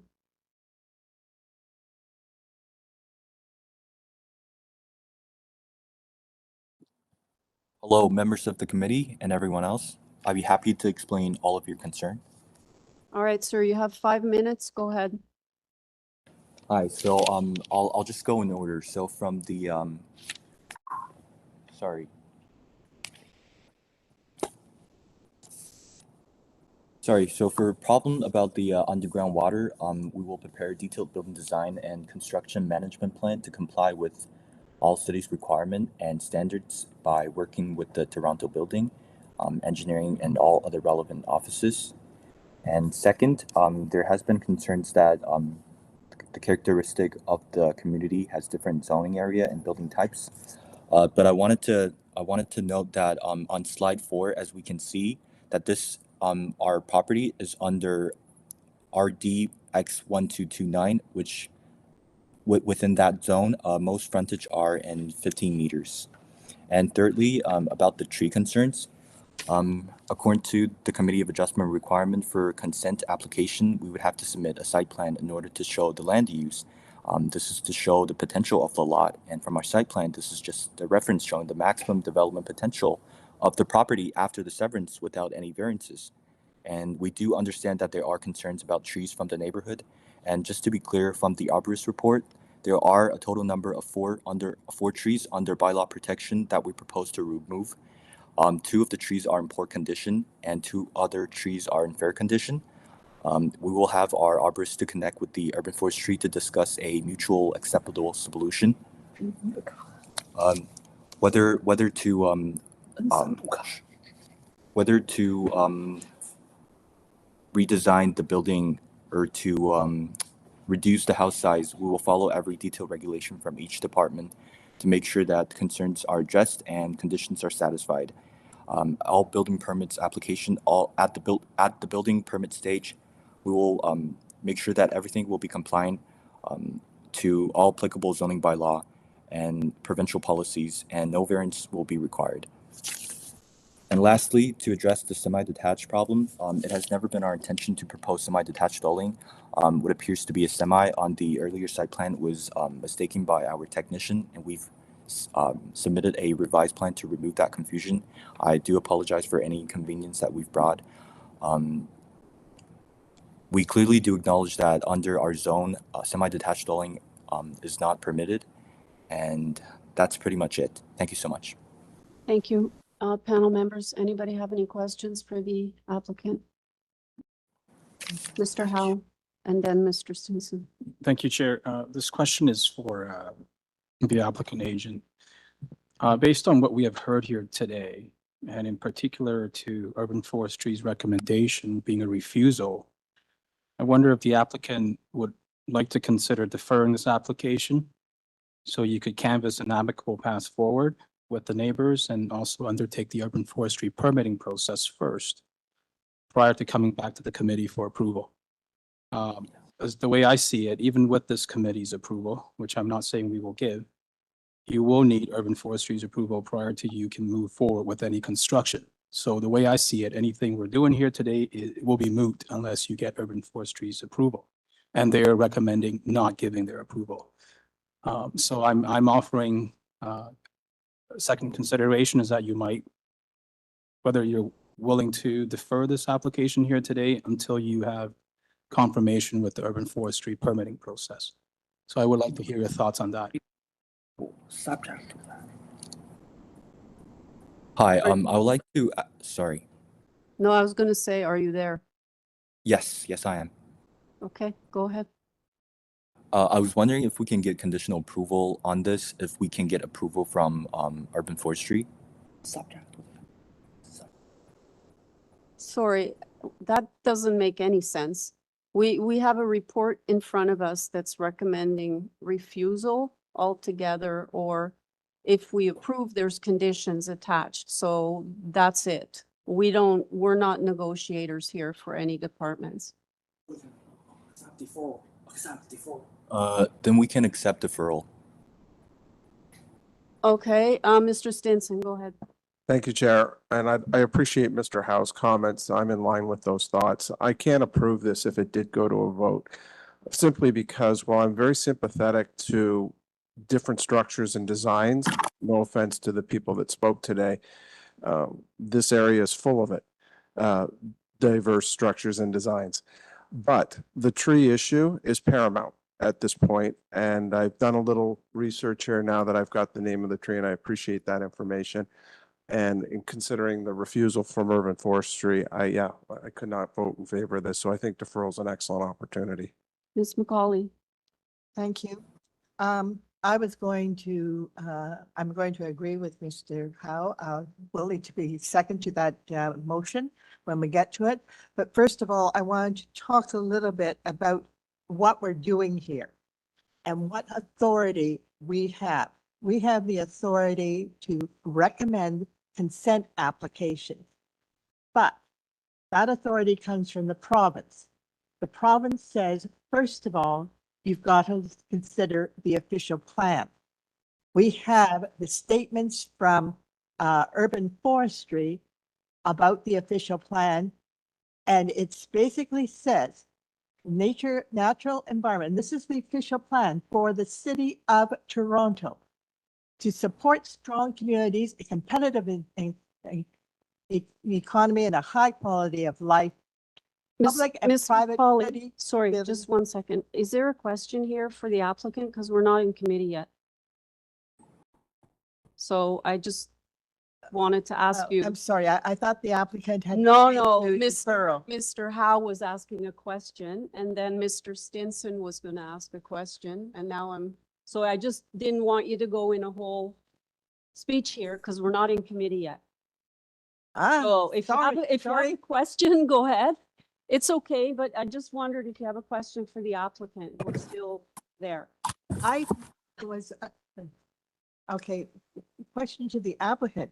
Yeah. Has he agreed to a deferral? I do agree. Okay, there you go.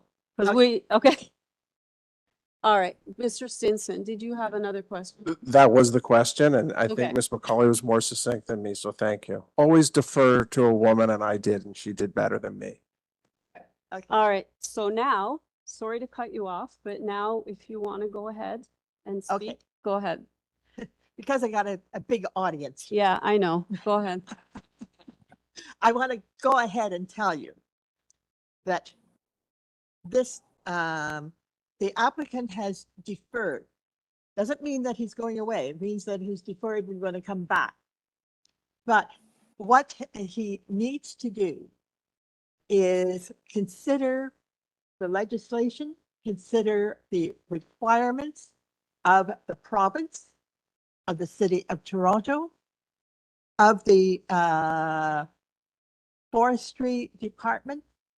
And those requirements say, when you're considering a consent application, which is what we've got in front of us, you need to consider the official plan policies to support, and I'll do this fairly quick, to support, preserve, and enhance the urban forest by providing stable growth, increasing tree canopy, and regulating the injury and destruction of trees.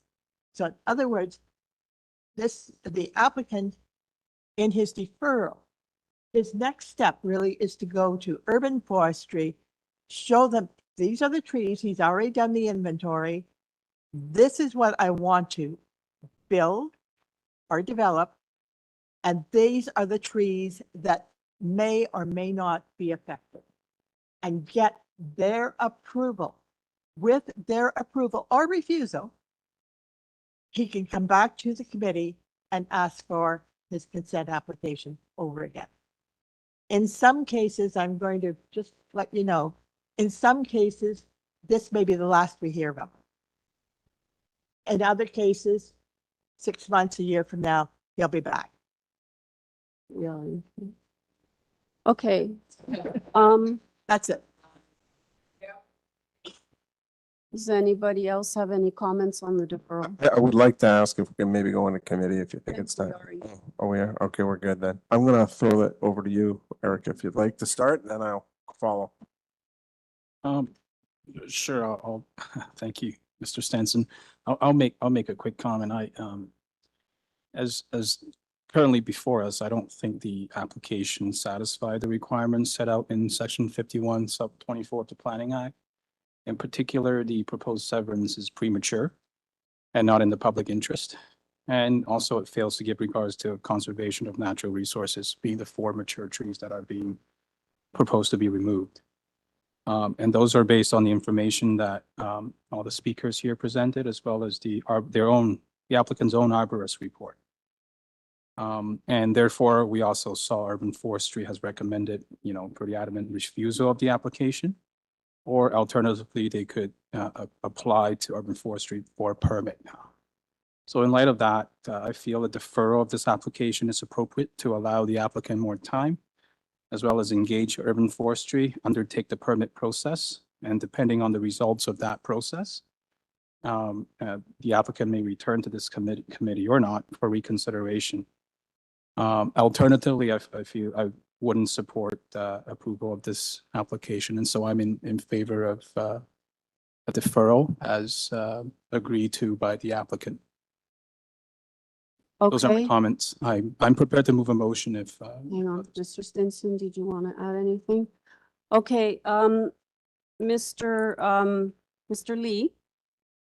So you are requesting the deferral, correct? You there? Yes, yes. And why are you requesting the deferral? I would like to contact the urban forestry and see if we can get approval from them first and then come back to committee when I'm prepared. Okay, I just want to add, I have mixed minds about the deferral. In principle, I think it's okay, but I just want to say that all these people have come out here. We've spent over an hour on this.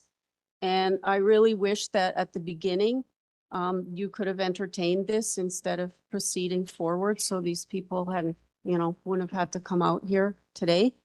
And I will also say, looking at this, honestly, I can't see how you can build 2 houses. They're going to be pretty small and preserve all the trees. So keep that in mind, sir, because unless you can save most of these trees, I think most of the panel members are inclined to have a problem with this severance.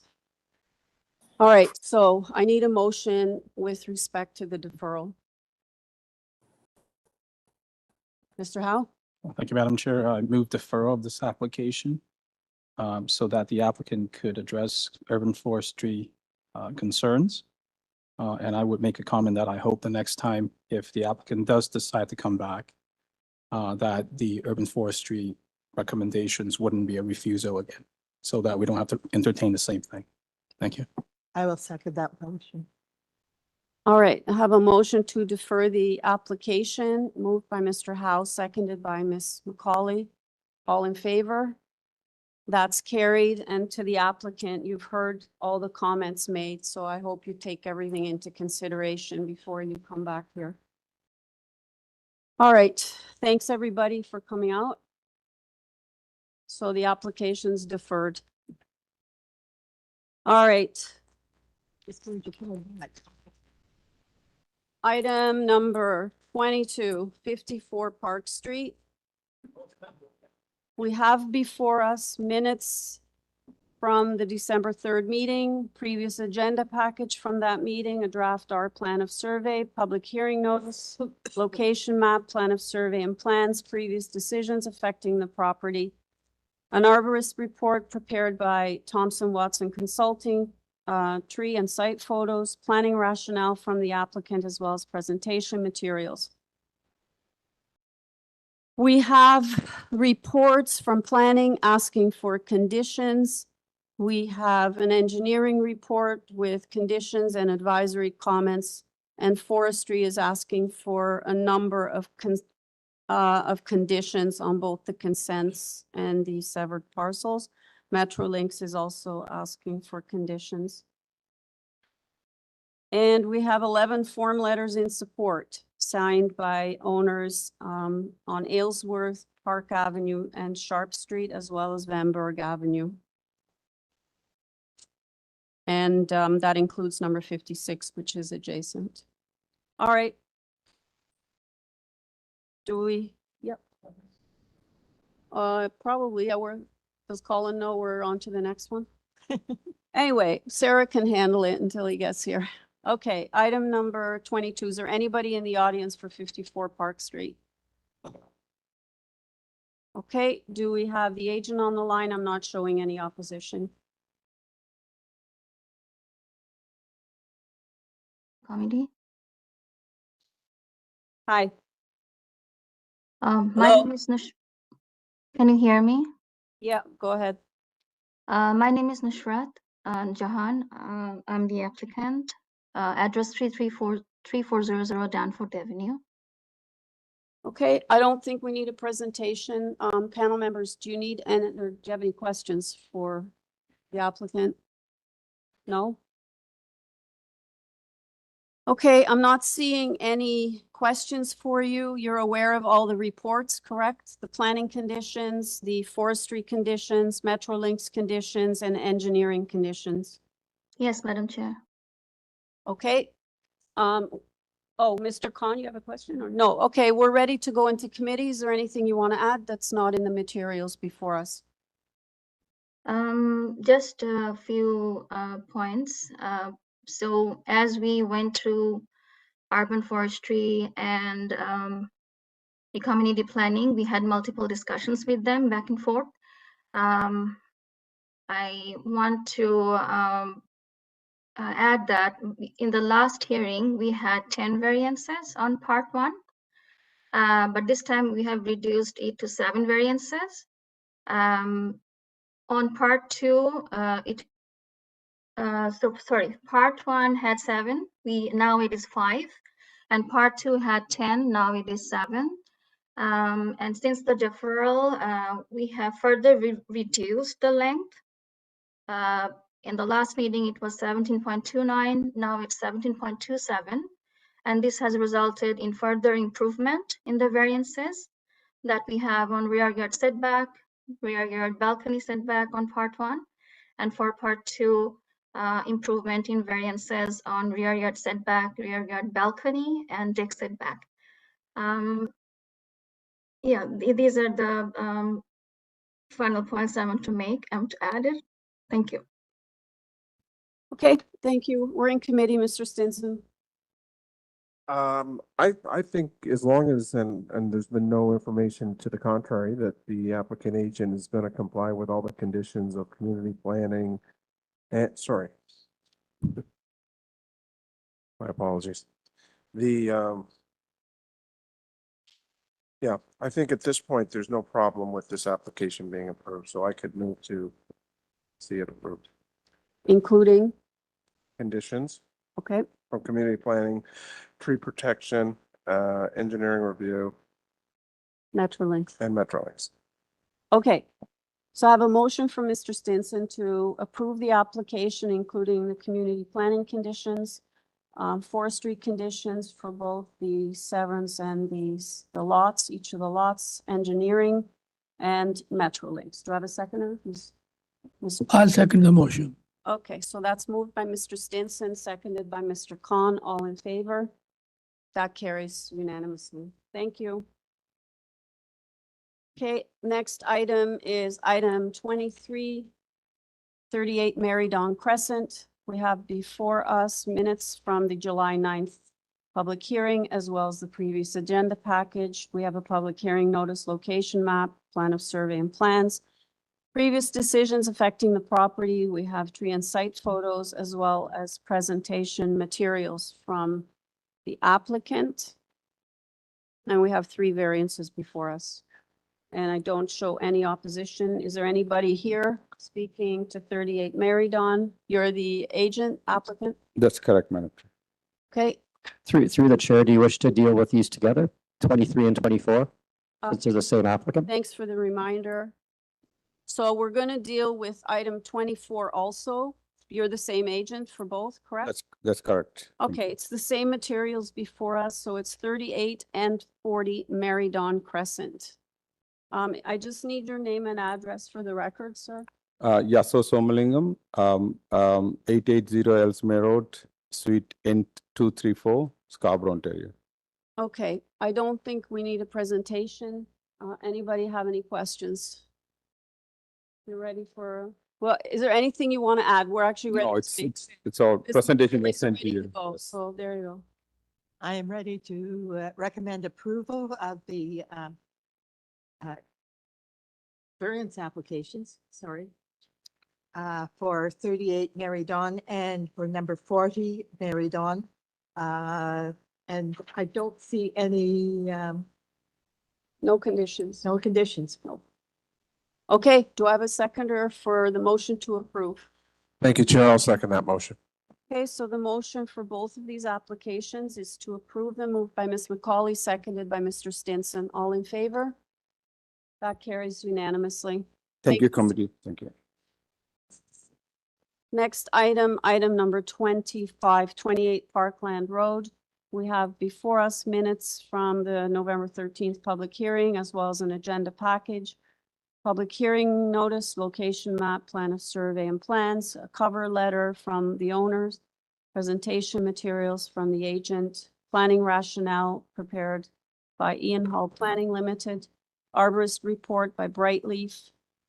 We have a report recommending refusal from community planning, and if not refused by the committee, to at least refuse variances 2 and 3.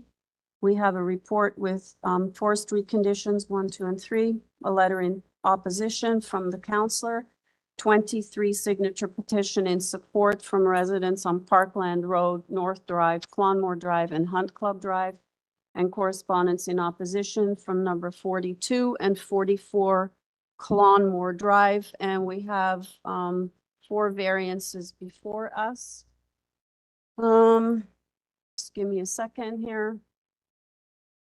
I think we have, do we have we have anybody virtually? Just want to be sure, no? Is there anybody in the audience in opposition to 28 Parkland? Speak, you're up, okay, so you're speaking in opposition? Can you folks come down here? Are you at number 42? Yes.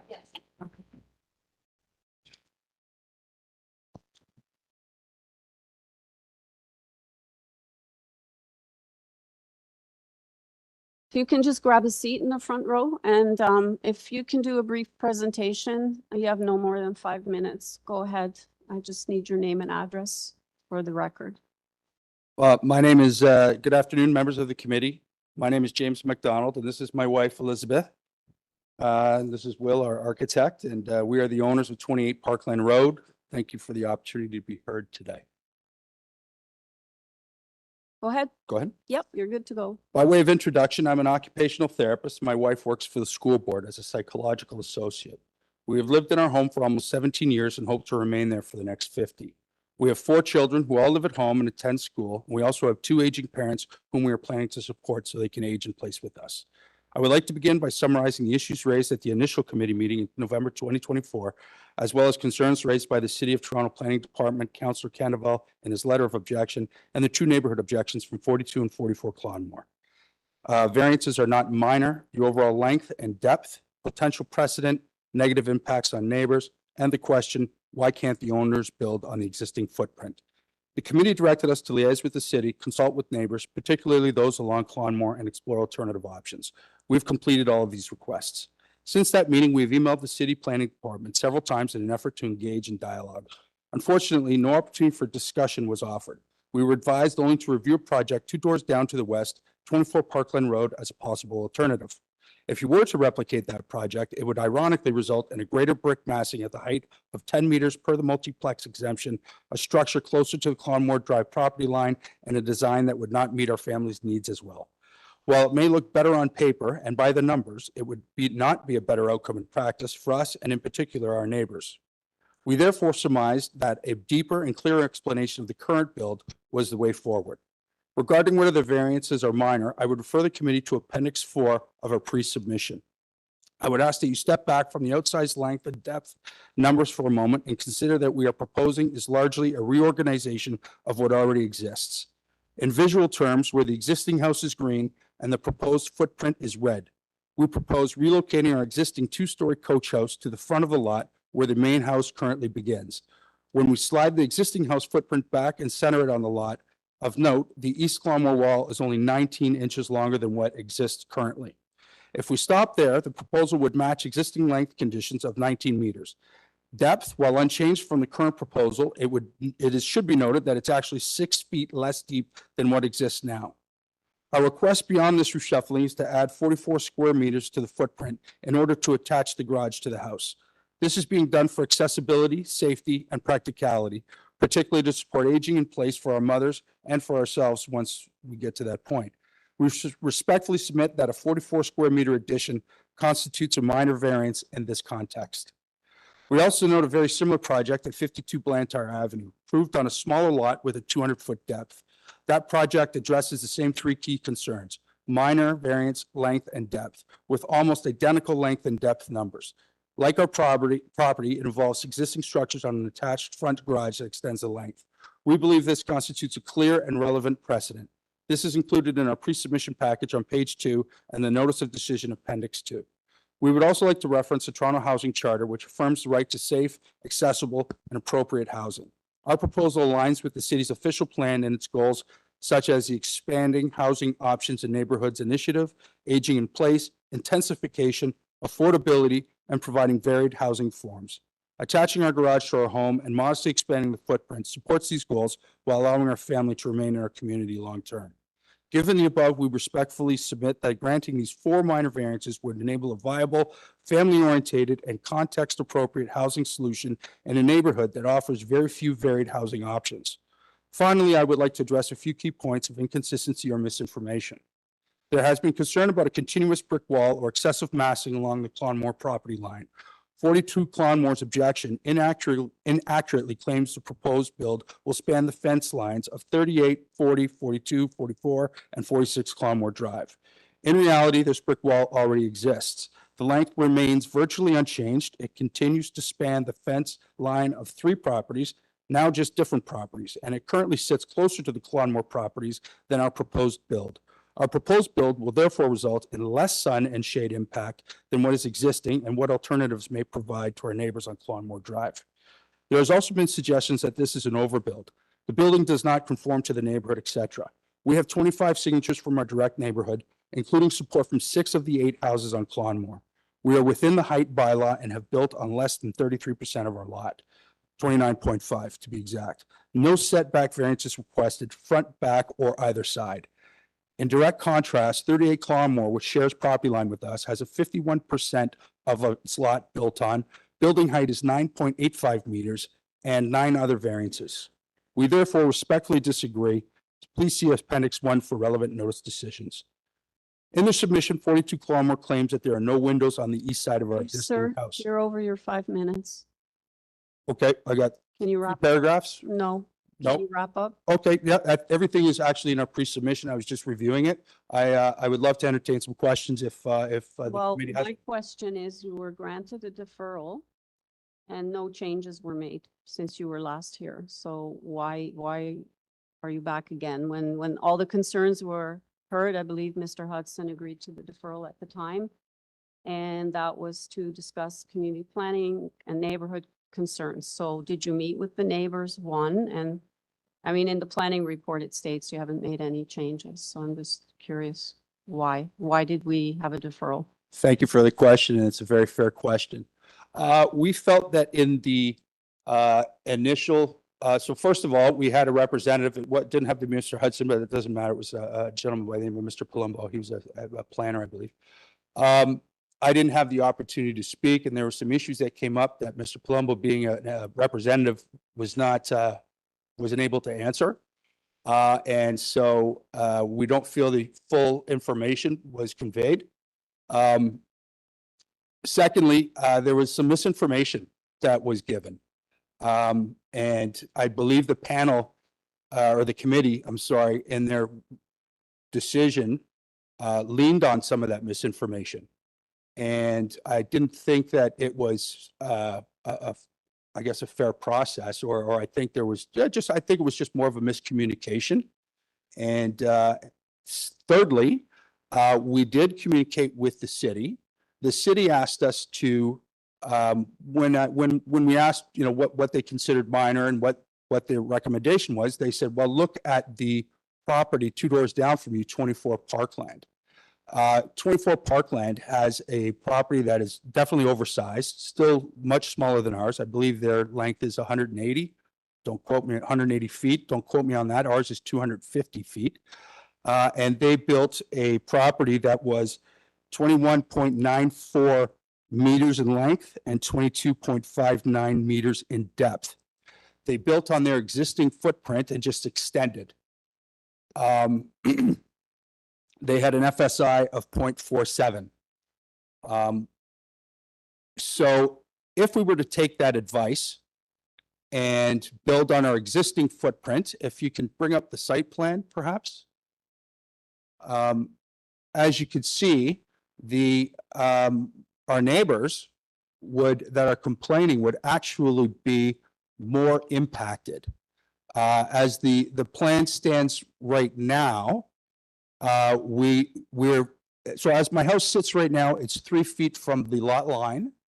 And if all we were to do is just renovate and keep 2 walls and move back, as the city suggested, we would be closer to 42 Clonmore. And we would also be able to, I believe, get a multiplex exception. If you look at the design, we have a bathroom, bedroom, and cooking area on the main floor. And so we'd be able to go up 10 meters. Presently, we are only going up 8.9 meters. And so when we looked at this, we thought about it logically, what we said was, obviously the city is looking at this huge number. And I believe the committee did so last time as well.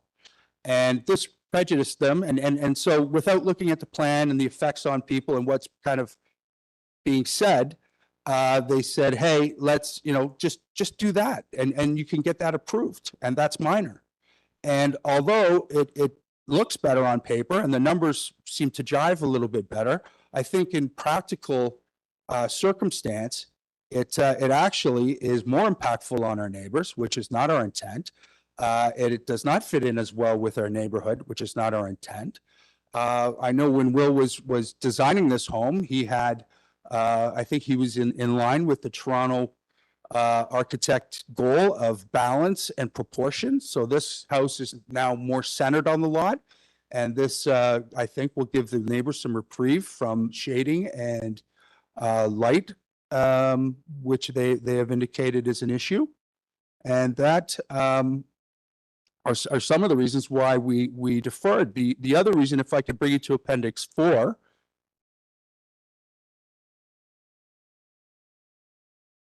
on my pre-submission.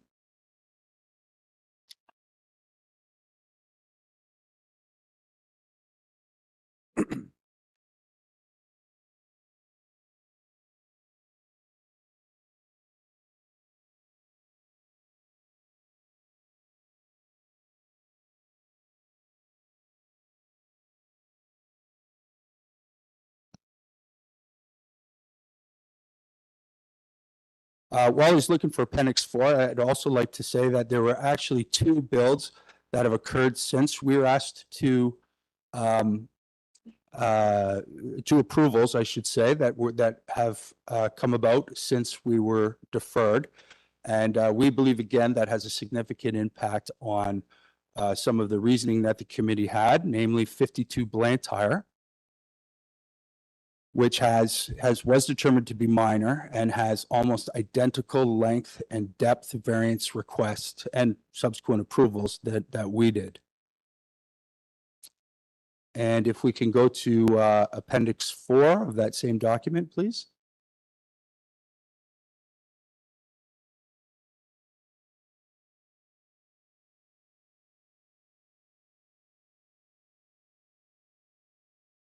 It's the one with red and green. This is a very when we look at the site plan, it's very busy, and I just tried to simplify it.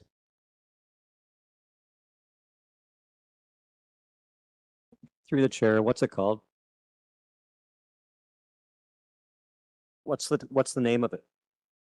Of the document? Yes. I believe it was the name of the document is the pre-submission overview, and it is the appendix. Is it in your presentation? It's the last 2 pages. Of the presentation? That's of the pre-submission, yes. Of the presentation? Yep. Okay. Sorry. Yeah. So keep scrolling down.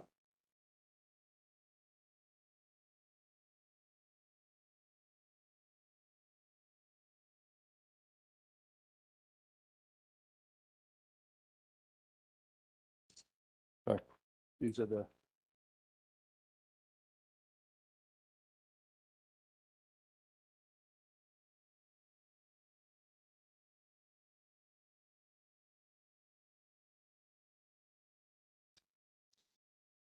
Sorry for the delay here, but this is, I'm hoping this is very useful.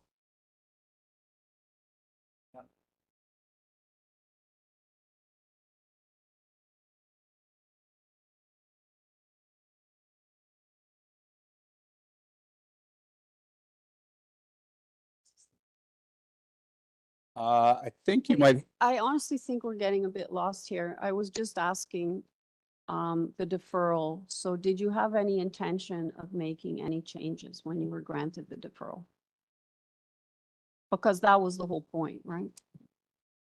So we're coming back with what we think is new information and new explanation as to the old project. So but you're not. so we did. So I guess to answer your question, we did consider changes, and we came to the conclusion that the proposal that we submitted was best for everybody, ourselves and our neighbors included. No, that's all, because Okay. we're going totally sideways here, because that was Sorry. my only question. Thank you. Yeah, and I think there's two, there might be, I think you might be on the old presentation, and there was a new presentation that was submitted for this particular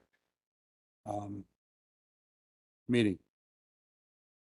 All right, does anybody else have any questions?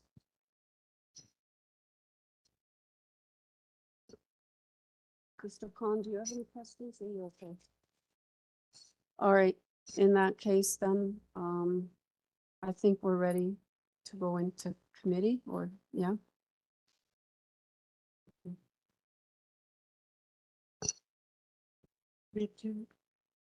Oh, yes, I forgot about you folks, sorry, got sidetracked. You're up next. So we'll have you back, you grab a seat with Mr. Hudson there, and we're gonna have your opposition back up to speak. Thank you. Thank you. Yep, the mic's all yours, so I just need you to give us your name and address for the record first, and then the clock will start. You have 5 minutes. Okay, first of all, I want to say I'm way out of my comfort zone here, so please allow me some stumbling if I. Yeah, don't worry about it. Go ahead. Okay, my name is Joanne Smith, and I live with my husband at 42 Clonmore Drive. We are both retired. 42 Clonmore Drive is around the corner from 28 Parkland. Presently, the large brick wall on the east-facing side extends across half of our rear property line. The proposed rebuild would add a second level above ground and lengthen the wall so that it would span the entire property line and that of our neighbors as well. And we are opposing this application. We are also lifelong residents of the beach and have our present home, our dream home, for the last 26 years. In my address, I will omit anything that we've addressed in the submitted presentation of January 7th. It should be noted that 14 months after the November 24 hearing to this committee, the applicant has made no attempt to engage with us to address any of our concerns. At the hearing, the committee turned down the application, finding that variants 2 and 3 are not minor, as well as raising concerns about shadowing, privacy, and material impacts on the neighbors. A deferral was granted, and as one committee member put it, the applicant could explore other options. Instead, they have returned today with exactly the same plan, which still fails the 4 tests we addressed in our submitted presentation. Importantly, other cities agencies have also recommended refusal. The community planning in letters of October 3rd, 2024 and January 8th, 2026 state that variants 2 and 3 do not adequately maintain the general intent and proposal of the zoning bylaw and are not desired for appropriate use of land and are not minor in nature.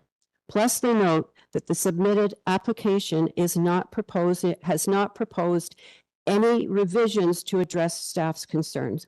And yet, here we are with the same proposal before you. Urban Forest, in their January 7th, 2026 letter in point 5, requests the denial of the application due to the impact of a bylaw protected mature tree on our property that will not survive the build. Our local councillor, Councillor Candeval, submitted to the committee a letter of opposition dated January 7th, 2026. This was a surprise to us as we opposed because we were not aware that he was doing this. Well, I realize the councillor's commitment While I realize the councillor's comments are treated the same as any other member of the public, Mr. Candeval's role as councillor necessitates that he take a broader, big picture perspective beyond his recommendation to refuse the applicant due to the scale of variance. He also states the application of this nature erode the character of the neighborhood and negatively affect the quality of life and in nearby residents. In closing, I would like to state that typically a situation where there is a build takes place where backyards face other open backyards, creating space between the build and the neighborhood and the neighboring property. This build is very close to our property line and our rear property line, and allows no space created between the fence line and our home. Are there any questions? Let me find out. Anybody have any questions for the speaker? No, I think we're good. Okay, can I introduce my husband? He's going to. Well, you have, if you can stop the clock for a second, you still have a bit of time left if he wants. to We were say advised that we could have 5 minutes each. something. No, it's by property. But there's still time. Come on up, sir. Come to the mic. Because for the record, I need you to. You still have quite a bit of time left, so. He told us outside, that both of us could, Well, I don't know who you're speaking to. the gentleman right there. Okay, well, Did you not tell us that? Did you not tell us that? And we told, I'm sorry for this. it's okay, sir. I'll give you a bit of leeway, so we just need your name and address. Okay. All right, go ahead. Yeah, my name is Doug Durno and I live at 42 Clonmore. As my wife noted, we're directly adjacent to the side rear wall of the applicant's house. We thank you for this opportunity. We realize you've had a long day, so we've tightened our presentation as much as possible and omitted anything that duplicates that is in our submitted app presentation. So let's move on to specific concerns. Windows. The applicant proposes to install extensive windowing on the rear of the proposed house to give them improved interior light and lovely views into their backyard. That's what we did on the rear of our home by installing large windows for the same reasons. But the lengthy wall they're proposing would deprive us of exactly what they're seeking. I should also briefly note that the angled wall that the applicant mentions has an angle that is quite small and was considered in the previous hearing. It doesn't affect the fact that we'd still be looking at a massive wall. Parking. The applicant's plan allows parking for up to 6 vehicles at the front of their property. We question whether parking for 6 vehicles is really a reasonable use of the land and justifies moving a 2-story wall across the full length of our and our neighbors' property lines so that our enjoyment of our homes and yards is negatively impacted. The applicant claims that 6 of the 8 properties abutting the east property line of 28 Parkland support their application, but homes to the east, 48, 50, and 52 Clonmore, are not impacted by the rebuild since they'll still enjoy nice views over the undeveloped rear backyard of 28 Parkland. In contrast, the 4 homes that are at least somewhat impacted, 40, 42, 44, and 6 Clonmore, all signed our letter of application, and including 38 Clonmore, which is under construction by a developer, is misleading. Precedents. The applicant argues because 2 other homes in the area had beyond regulation variances approved, they should be granted the same flexibility. Appeal bodies consistently reject this reasoning.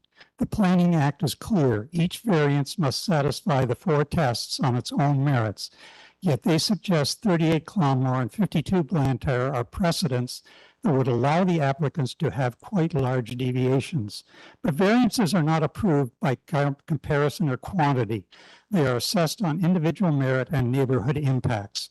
If neighbors don't object, the Committee of Adjustment will well approve similarly sized projects, but it doesn't establish a precedent for 28 Parkland. Regarding the existing footprint, 28 Parkland has one of the largest footprints in the area. So let's consider that their plans show a 3-level rebuild. That adds another level to the 2 that exist now. By adding that extra level on the existing footprint, which they say is comparable in size to the planned footprint, It would dramatically increase interior square footage and provide the applicants the space they desire. So why not just build on the existing footprint and avoid the negative impacts of the wall on their neighbors at 42 and 44 Clonmore?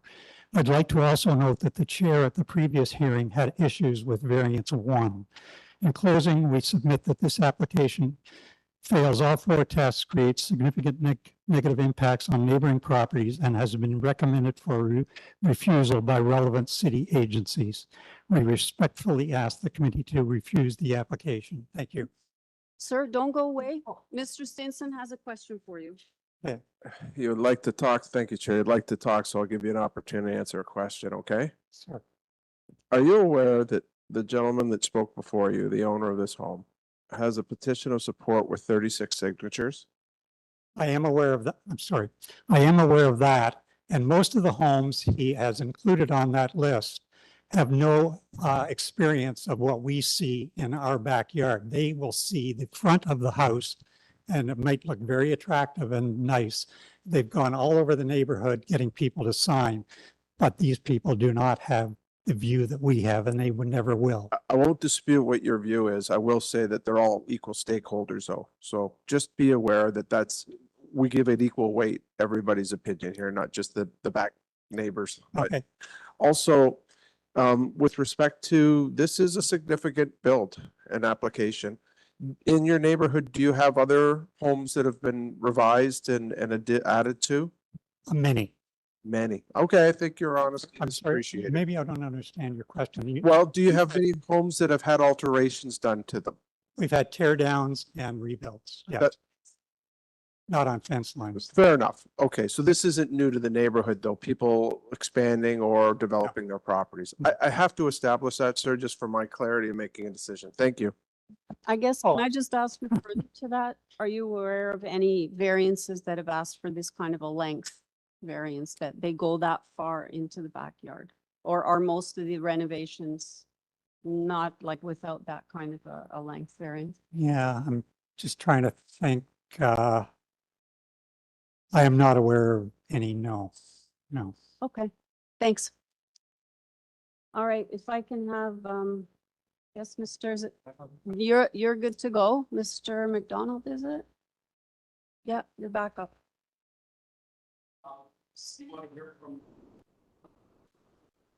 From others, listen, whoever you want to speak to address the issues raised, now that's what this is about. Either yourself, Mr. Hudson, whoever you want to do it, but you have 5 minutes. You can combine it, but 5 minutes. And it's to speak to the issues that were raised specifically by the neighbors. Understood. Thank you. Okay. So thank you very much for your bringing those issues to our attention. There's some, again, I feel like there's a little bit of misinformation there, but I will just try to address his what was brought up there. So with respect to privacy, we have existing 3 windows on the side, east side. We now have 5, and 4 of those will be frosted. The ones on the second floor are bathrooms and a walk-in closet. And the one on the main floor that will not be frosted is in a formal dining room, and again is on the main floor. So with the fence and everything, I don't think in that sense there's any privacy issues. We did explore other options. I think I went through that a little bit when I was asked why we brought back the same plan. And when we looked at the other options, and just being able to massage our current plan, or in the city's view, go ahead and just build what was built 2 doors down. What ended up happening is it would impact 42 and 44 more impactfully, I guess, or more significantly. And so we decided to bring back, we decided it was better for everybody involved that we brought back the same plan. And we think that if the city or the committee is able to have a look at the plan, and if they're able to follow what I was saying, I think they would agree. 42 Clonmore brought the last committee meeting, and they mentioned it again, that they had 4 signatures. I've yet to see the document. They had the same opportunity as we all had. They had, in fact, because it was deferred, they've had 2 opportunities to submit this document, and it's not here. So I assume, as far as the committee's concerned, it does not exist. I can tell you that he indicated that he has signatures from 40, which they entered an objection and rescinded after I spoke to them. So they actually support the project. He indicated that 38 is a developer and therefore has no say. I don't think that's true. And if it is, I guess there's nobody I'd be able to talk to. I talked to the owner of the property. And 46, I have a signature in support, and that was also somebody that 42 Clonmore indicated supported or did not support the project. So what we have here, as far as my calculation goes, is we have 2 folks who did not or have objections, and that's 42 and 44. 42 Clonmore also asked why we didn't approach them and ask, discuss our project with them. Elizabeth and I actually did do that on the first time. And I can tell you that Mr. General was quite belligerent, used inappropriate language, called me names. And so I just didn't think it was appropriate to go back there. Nobody needs to be abused. And frankly, I mean, he's very articulate and had, submitted his objection, and I noted his objections, and I believe I've addressed them, and those are noted in my pre-submission. There was also, I think, 42 Clonmore mentioned a tree, and that that they've recommended refusal, and I don't think that's accurate. As far as I know, it's conditional, so they have not referred, and there's just, I believe, some confusion and some inaccuracies. So I would just ask the committee that they double check some of the facts or statement of facts that are being expressed by 42 Clonmore, because they, based on the last submission as well as this submission, there are many factually incorrect statements or that are included in there, and I believe last time that muddied the waters with respect to the decisions of the committee. In the previous meeting that we went to, again, 42 Clonmore indicated those 4 signatures. I would respectfully submit that all the neighbors had an opportunity to submit their concerns. The only person who submitted a concern last committee was 42 Clonmore. However, the committee indicated that there was a cascading effect on neighbors, and many of the committee members, when using the word neighbor, said neighbors, and I believe this was incorrect. I think there was one neighbor last time that complained. All right, Mr. Stinson has a question.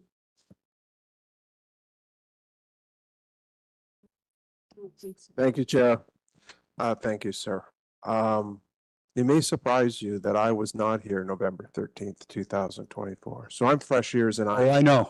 I recognize the members. I'm not even sure if the chair was here. The chair was not. So there's some fresh eyes and ears. So take some stock in what I'm going to say next. Yes, sir. What is not ambiguous, what is not unclear, what should not be speculated on, is that community planning has refused your depth and length. What are your thoughts on that directly, succinctly? Just speak from the heart. Okay, no problem. I don't find it fair that a generic bylaw would apply to a lot that is 2.5 times the size of 95% of the lots in the neighborhood. I have a 250-foot lot, and there's lots of land, and I believe that the official plan speaks to using land appropriately when it's available, and it's this will afford the neighborhood to have a diverse and a varied residence, which again the official plan speaks to. We talk about inclusion and welcoming cultures. I can tell you that One of the big critiques of the beach and the hunt club in specific is that it's just full of, your typical white people. And, I think having a house that has a little bit more length offers the opportunity for what we would like to use it for, which is a multi-generational house. And that can be very culturally appropriate for, a number of different cultures that really value having multi-generations live. Let me interrupt, ask you a clarifying question. That was very clear. I like it when you speak from your heart. It makes it more easier for me to understand what you're getting to. Are you saying, just to be clear, you want to move parents at some point down the road into this structure? That's correct. Yes. We have two mother-in-laws and we'd like to move them into the structure. One of the, options that we explored was we could have just moved our garage to the front of the house. If you could pull up the red and green diagram, I think visually it really helps. But we have a two-story coach house in the back, and we could, one of the options was, let's just move that to the front. So if you see that, and then if you could go, so that's the current. So the red is the new structure. The green is what's existing. And if you go to the next page, please. So that is so the red again is the proposed build. And what we did was if you notice, we just slid the coach house, which is two-story, to the front. And the green is the same footprint, and it just overlaps what we're proposing. And so this is a really big clarification piece for us. And, it was offered, by Will. He said, well, maybe we just leave the two not connected. And then we would be in compliance with a lot of, I think, the variances, because we're looking at existing, we're not increasing our footprint at all, and length would be in compliance. However, if we're moving my mother in or anybody with a disability, we don't want anybody to, the house should be accessible. We also look at safety. Car theft's a real issue in our neighborhood. I think there's a picture actually right below there of somebody on Parkland. I think that's 7 Parkland, and they've got those, if you can see the anti-theft bars. And there's another house, actually one of Doug's neighbors, I believe it's 48 Clonmore, who've had 3 Lexuses stolen from their driveway. This is an issue for the city. It's not just our neighborhood, and obviously having a garage would protect us from this. And so that's just to be clear then, because I think there was I don't know if the clock got started on this, but you've definitely answered my question. Perfect. I am very satisfied with your answer, so thank you. Thank you. Ms. McCauley. Thank you. I'm having some problems here. I think I'm being bombarded with too much information, and I don't know that I need that much information. What I do see is that you have a lot that is 75 meters long on one side and 63 meters long on the other. So it's a very long. Can you bring up the site plan? I think that's very helpful in this instance. No, I don't want to look at your site plan. Oh, sorry, not the site plan, what do you call it with all the lots? Sorry, don't mean to interrupt. Yeah, don't interrupt. Please let her ask her question. Sorry. Thank you. Go ahead, Ann. So I see that you have a very large, long lot. What we're asked to deal with is an FSI 0.44 versus 0.4, so minimal. And a building length and a building depth. So the building length is 35 meters versus 17 meters, but the lot is 75 meters. So why are we having a fit over a length that doesn't even go halfway through the length of the lot? I don't really see any big problem with this. Yes, people on the south side of Clonmore are saying, well, the house is going to be closer to my backyard. The ones that are concerned are at the front of the lot. So it doesn't really matter if the lot or the building goes really deep. They're going to be impacted regardless. So I'm having problems. What's the big deal with this? Do you have a question? No, I'm okay, because we're still on questions. So I'm sorry. Are we still on questions to him? we were, yeah. Yeah. So was there a question or no? No. Okay, thanks. All right. Does anybody else have a question? I just have one. Looking at the overlay, do you know how much longer the new house really is compared to the one now when you did the overlay? Length, I do, thank you, and I'll be very specific. And Length of current building combined is 27.83. Proposed 32.05, so the delta is 3 meters, 3.12 meters. so it's 3 meters difference in the actual difference that the people at 42 would see between now and No. next. No. No, so the difference there is 19 inches, so that brick Inches or meters? inches. That wall that's along, well, so if I can explain, so I'm talking about the setback, so I'm talking about the projection this way. Yes. Those properties on Quan. so again, if you could pull up the red, it visually, it just shows you. So the existing building is 19 point something meters, 19.83 meters. The new building is 20.12, excluding, if I'm not taking into consideration the garage that they don't see. Yeah. So it's 19 inches difference. However, I will give the caveat that I'm moving the wall. So that wall continues to be the same length. I'm just moving it away from the property line, angling it and moving it back. So right now, 42 Clonmore looks at half of a brick wall. And unfortunately, in order for us to enjoy our property, we would like to move it further back onto the property because we have such a large lot, but that brick wall does not, it does change by 19 inches. So you're telling me the people that just spoke are going to see 19 inches difference in length as far as it projects along the rear of their property? No, they will, sorry.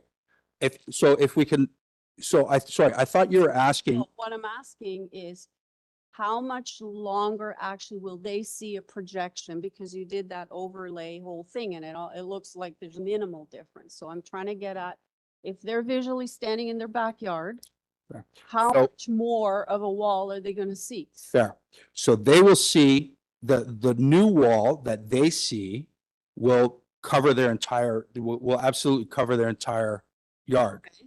Because if you look up at the top, what happens is so they're the third lot in 1, 2, 3. Right. And so the wall continues to be the same length plus 19 inches, but I'm moving the house Understood. back. Thank So because I'm moving it back, it now covers their entire property and some of the next house. Now, if you also notice, there's a that green ancillary building is there. So they had a small window that they weren't looking at, I guess, building. But that is part of the, for sure, that's an impact of the proposed change. And we've done, just so you know, All right. if I could say some things that I did to try to mitigate that. No. No? Good. Okay, I think fair you said enough. everything already. Perfect. I just wanted that answer, so thank you. Any other questions? Anybody? Let's take it into committee. I think there were some community members here that wanted to speak. No? They already spoke. Uh, Oh, did you register? Yeah, because when I asked for speakers, only those people said they were. Oh, I think, Okay, so Alright. how many more are there then to speak? Just you? 2? Well, okay, you're not on my list here, so whoever wants to go first. Sorry about that. Had I known, we would have saved the gentleman for last, but go ahead. Okay, ladies and gentlemen, my name is Maureen McDonald. I live and own at 414 Parkland Road. I am James's mother, Elizabeth's mother-in-law, and I just have 3 points I'd like to make. When we bought our house in 2013, there were 21 houses on Parkland. All but one were bungalows with detached garages or with a room over a garage. With a detached garage or a room over the garage. One house had already had a second story added to it. Today, there are 10 new builds on our street. These are much larger homes. They occupy from the surface looks like the full width of the property. I'm sure there's, you know, space to walk in between, but they're very big. They also, without exception, extend to the back. So there has been more, you know, they've been made bigger for sure. This pattern of development is comparable to what we see on all the nearby streets, Parkview, North, and Clonmore as well. These new homes have brought a renewed sense of vitality and community to our neighborhood. Now there are more children playing outside, parents chatting, neighbors helping one another, and often helping the seniors. When that subdivision, if you will, the Hunt Club, was built in around 1945, there were many families there, and a lot of the original mothers and fathers, if you will, there were lots of children. Those children have grown and left, and a lot of the seniors had been left in those, you know, or had stayed in those houses. Several still are there as far as that goes, but a lot of new people have moved in who want bigger homes for their families, and that's what is happening. There is new life and energy that was missing before. Some people in the neighborhood feel it is losing its integrity. From my perspective, this change represents progress, and it is also well underway. It brings other new things. For example, the local park is being renewed because it is used a lot more than it had been for several years. Secondly, I have lived within a 10-block radius of this street since 1951, with the exception of 7 years after I first married. I would be very reluctant to leave this area. When James and Elizabeth planned this house, they intentionally included a main floor suite so that Elizabeth's mother or I could live there when we are unable to manage on our own. We're in no rush to do that, either one of us, but it is in our future. Multi-generational living helps ease the chronic shortage of long-term care facilities and reduces pressure on our healthcare system. More importantly, it allows elderly family members to live with dignity, comfort, and with the people they love. This kind of living arrangement does require additional space, which necessarily results in a larger home. Jamie and Elizabeth, as has been mentioned, have 4 children. 2 are at university, but they come home for holidays and certainly for a longer period in the summer. They need bedrooms. And going forward, looking at friends and people I know, often even families, once they have partners, children, once they have partners, come back while they save for a down payment so that they can also have a house of their own. Lastly, as I mentioned, I also live on Parkland. At the rear of my property, the full width of my lot is separated by a narrow walkway, perhaps 3 to 4 feet, from the 2-story house to North Avenue. North Avenue is perpendicular to Parkland. I live the second house in. The house beside me, closer to North Avenue, has a view right out because they're in front of the front yard of the house to Parkland. Some of the house at 2 Parkland impacts them, completely impacts me, and then extends further. But I think that's a fact. If you live close to the corner, the house on the perpendicular street is going to cover some of your property. I think it's common in many parts of the city. I have a hedge planted along the back to soften the view, and I'm still able to enjoy my yard, chat with that neighbor. And in fact, on 2 occasions, he noticed problems in my house that I hadn't noticed from his vantage point. For a large portion of the day, the sun is high enough in the sky that I continue to enjoy direct sunlight. We have chosen as a people to live in an urban environment, and as such, we cannot expect the space, privacy, or quiet of a rural setting. Life in all its aspects involves change. It is important that we accept it and find ways to appreciate what it brings. Thank you. Okay, thank you. So you're in support? You support the application? Yes, I do. Okay, thanks. All righty. I don't believe there are any questions, Yeah. so go ahead. Yeah, I did have a. Oh, you hang on, Mr. Stintz. Yeah, I know, Mr. Thank you, Stinson had a Chair. question. Thank you for your presentation. Since you have the history of the street, 24 Parkland Road, when you do the street view, it just looks like one of the old traditional bungalows, but when you do the aerial view, I'm sorry, I'm hard of hearing and I'm having trouble understanding what you're asking. Louder. are you familiar with 24 Parkland Road? 24, yes, yes, it's beautiful. Is that quite a large and extensive, big new build? Oh, it is. Thank you, because when you look at it from street view on Google Maps, it looks like an old-time bungalow, but when you do the aerial view, it's very deceiving. It's There's quite so large. much diversity now. It's lovely. It is. That's a house that has a veranda that goes right across. It does have a double car garage facing the road, but it's a beautiful house. It's my favorite one in the neighborhood. Okay, thank you.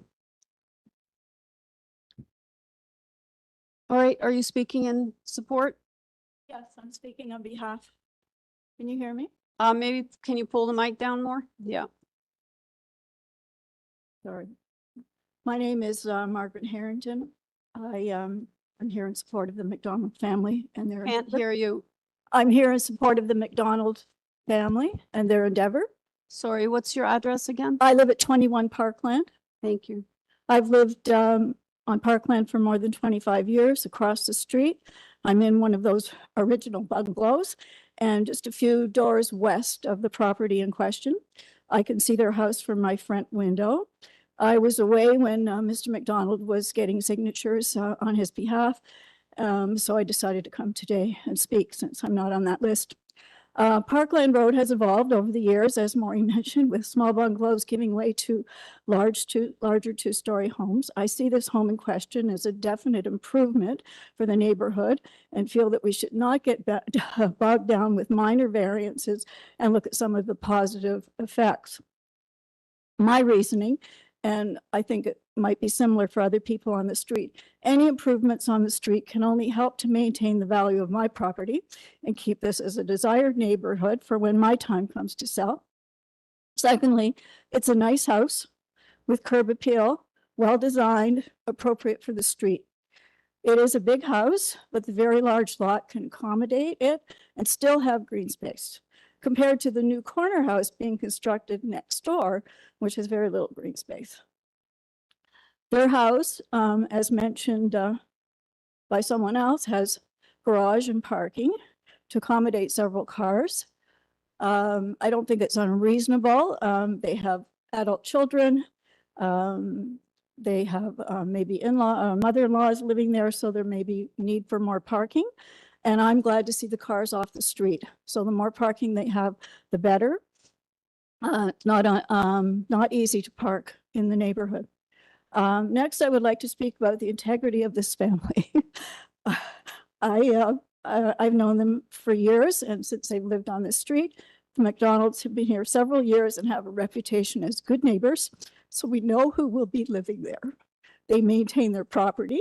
They look out for their senior neighbors. They don't have loud parties. They don't deal drugs or engage in any other criminal activity, as we have seen on the street.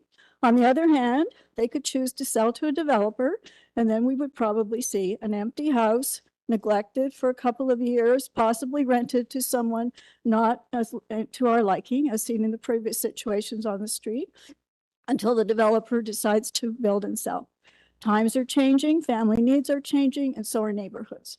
Some want a swimming pool in the backyard, others want a larger home to accommodate their adult children and or aging parents. As someone mentioned previously, Blantyre Park is even getting an update to accommodate the changing population. Young families building a larger home is the essence of this neighborhood.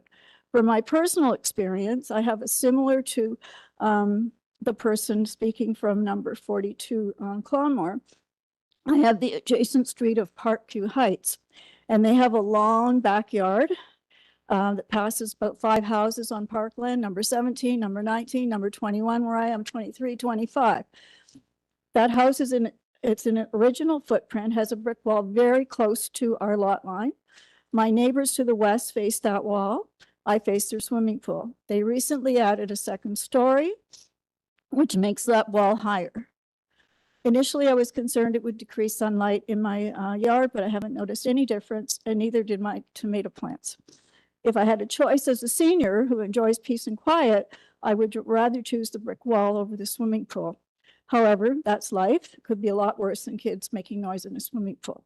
This is city living. We're close together, so let's be tolerant of our neighbors.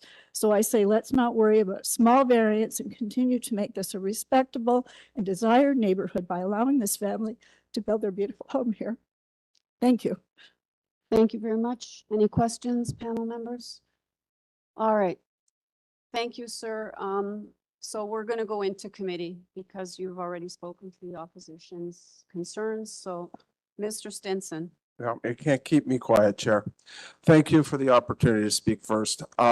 This is a doozy at the end of the day. I mean, my goodness, we have the mother-in-law here. We have multi-generational project. I like it all. I also like the building design, for the record. There's a bias I'll display. I'm very comfortable with this property and this building on this location. What I'm struggling with immensely, and it's not going away anytime soon, is that an official city department, community planning, has said refused. They didn't say it just once, they said it twice.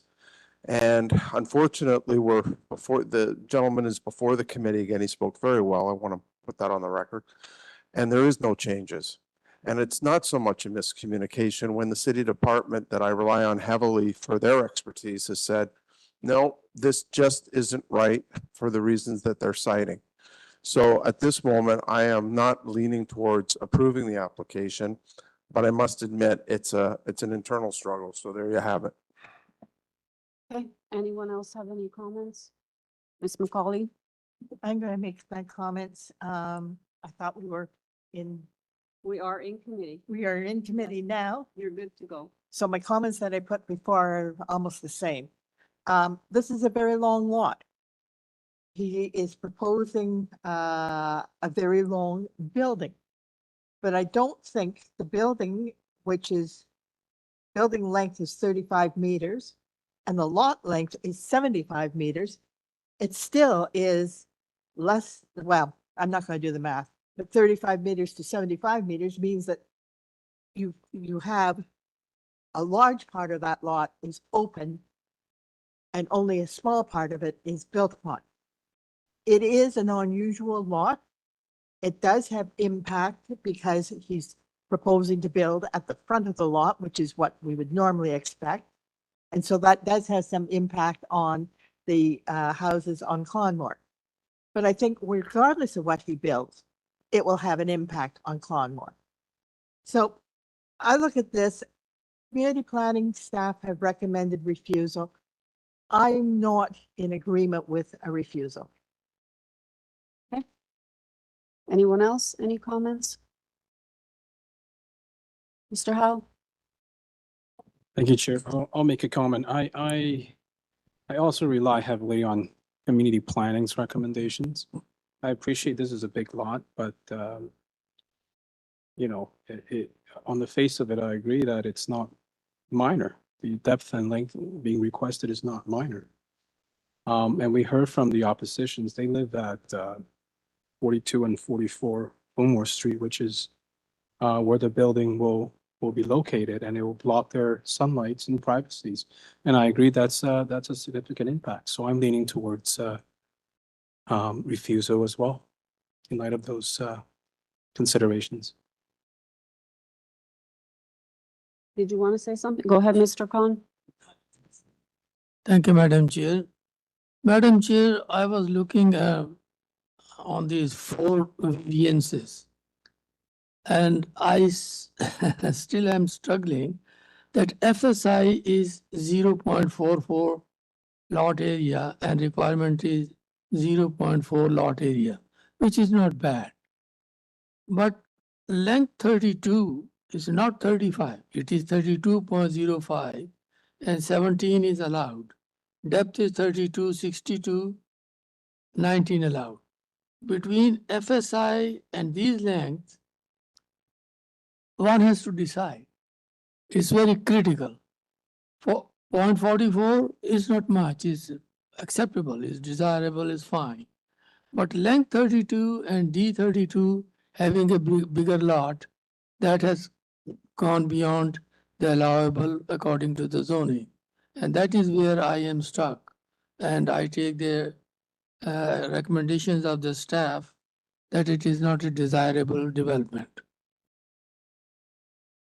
All right, I agree with this staff report and I respect all the comments made by the owner.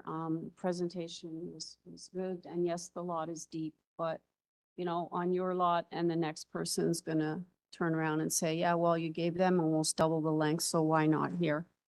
There's also a lot of trees on the lot. I'm inclined to side with planning's analysis on here, and I really wish there had been some kind of movement on your part when the deferral was granted.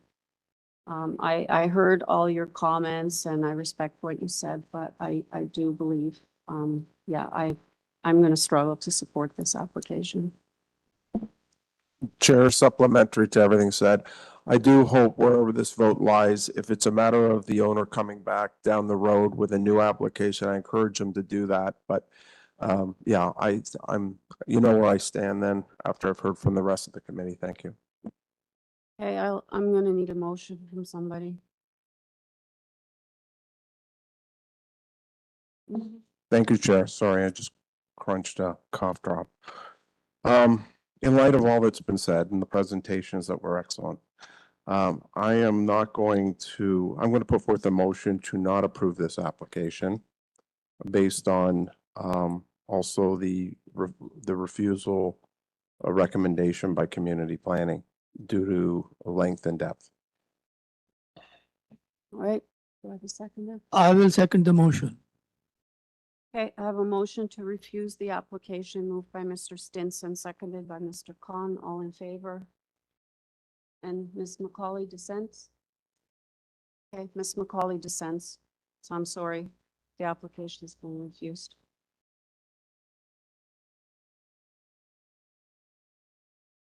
Do you want to take a 10-minute break, guys? It's 4:30. Wait, no, and we have opposition also. 4 more. Yeah. Yeah. Do you want to break? You want to finish? Okay, there's opposition. Are you okay, Ms. McCauley?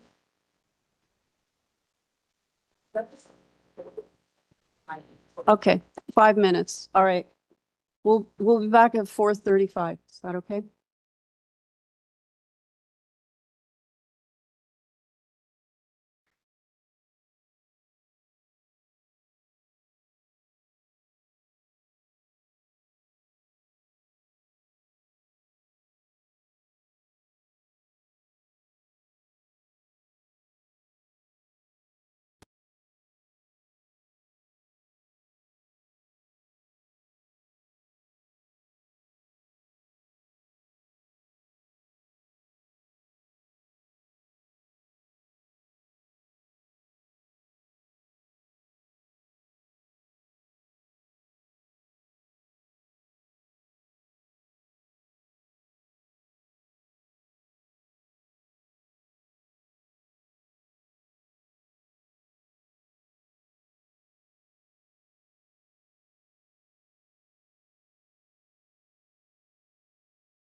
Okay, the next item is 167 BRYCEMOOR Road.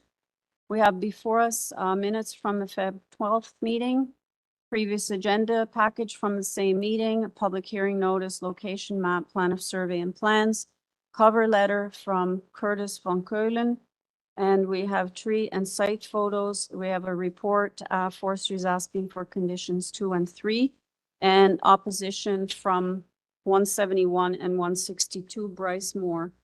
I'm showing that we have one speaker in opposition online. Do we have that one online? Yeah. Okay, is there anybody in the audience that wants to speak to 167 BRYCEMOOR Road? Nope. Okay, can I have the applicant, please? Good afternoon, members of the committee. Hi, can you just state your name and address for the record? I have one opposition speaker. Can you do a very brief presentation? Yes, of course, through you, Madam Chair. My name is Curtis Van Keulen. I am with Houston Design Studio, 1A Conestoga Drive, Unit 301, Brampton, Ontario. We filed a application for Committee of Adjustment previously. We deferred due to planning not supporting. We went back, worked with planning to gain their support. We canvassed the neighbors. We do have the west side, 163, who verbally agreed that the development is in keeping with the context of the diverse neighborhood and the ever-changing neighborhood. There are a number of new, larger builds going up in the neighborhood, so it's an ever-evolving neighborhood. I did want to start off with, I noted the 3 letters of objections. I could briefly speak to those. I noticed that I stated that we do have staff support. I reviewed the conditions and agree with all of them. I did want to point out that this is a multi-generational home, as well as previously mentioned in some other applications before you today. The owner is planning on moving their in-laws into the home, 85 and 90 years old. So the context of the additional floor space is given to allow his parents to age in place with him. I wanted to briefly address some of the massing concerns that were noted within the neighbors' opposition letters. We've taken care to basically allow the envelope of the house to be indented in many different areas. We are not seeking any side yard setbacks in terms of variances for the building envelope on the lot. We've done a lot of undulation in the building facade in order to depress and relieve some of the areas in the massing along the sides in the front and rear of the dwelling. The height concern, if staff would go to the front elevation, the height concern comes down to a bit of a technical, there we go, issue. The way that the height is defined and calculated is due to the averaging. I'm sure you guys have dealt with this in the past, based on the sloping of the lot, and we've represented the slope accurately as per the proposed site plan. The grades represented there and the calculation of the quote-unquote average grade put us at an extreme disadvantage when calculating the height of the structure. So when it comes down to the actual height of the structure from the front door sill, let's say, we technically are relatively in compliant to the 9.5. We're asking for a 1.3 variance when it comes to the overall height, and we worked with planning staff extensively in order to gain their support and write their support in their report.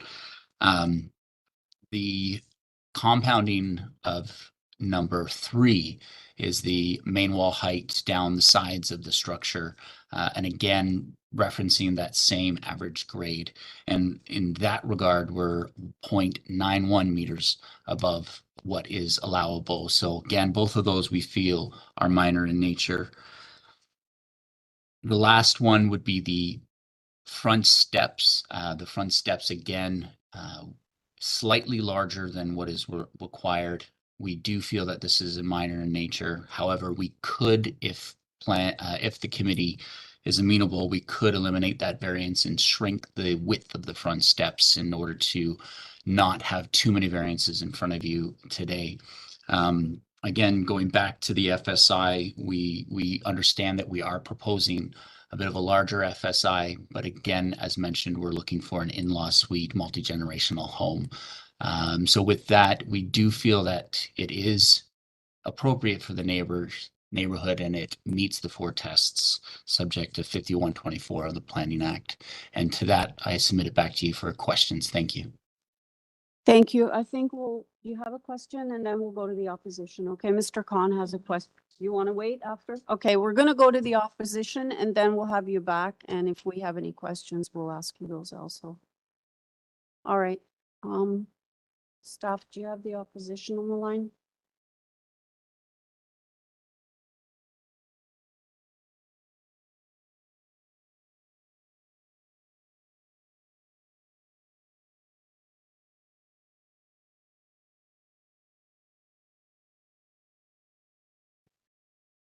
Through the chair, Barb, please unmute yourself.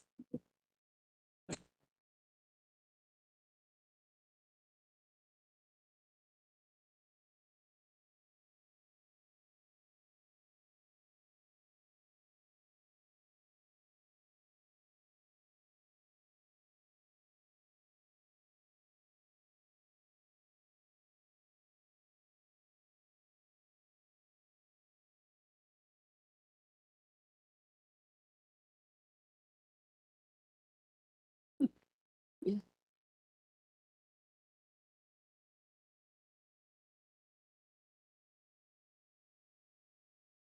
Okay, while we're waiting, Mr. Khan, can you ask your question? Is the agent there still?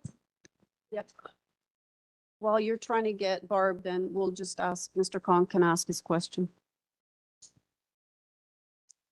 Okay, thank you, Madam Chair, through you.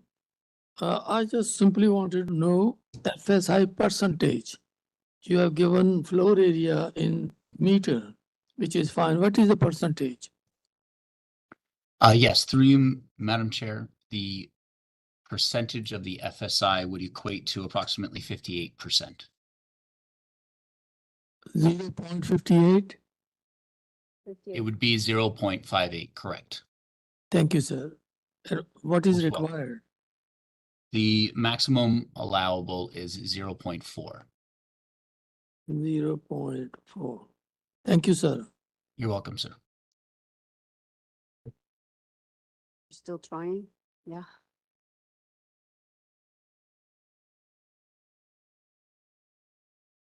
I couldn't seem to unmute myself. Hi. Hi. Hi, can you state your name and address for the record and then you have 5 minutes. Yes, thank you. Thank you very much, Madam Chair. My name is Barbara Walker and I live at 171 BRYCEMOOR Road, directly next door to the property in question in 167 BRYCEMOOR. I am here today to urge you to deny all variance requests for this application. These aren't minor variances and they represent significant overdevelopment that I feel will harm my property and neighborhood. I just want to be clear, these are not minor variances in my opinion, because the floor area is 40% over the limit, 130 square meters too large. Build height is 15% over the limit, sidewall height is 13 over, and at 100% width instead of the required 70. The exterior stairs are 22% over the permitted width. My home is currently just over 100 square meters, so the proposed home would be about 4 times the size of mine. When you're asking for 40% to 47% more floor area, that's not a minor adjustment, that's major overdevelopment. I feel that these variants will directly affect me as an immediate neighbor due to loss of sunlight. The excessive height will cast shadows over my property, reduce natural light to my home and yard, and particularly severe in the fall and winter months.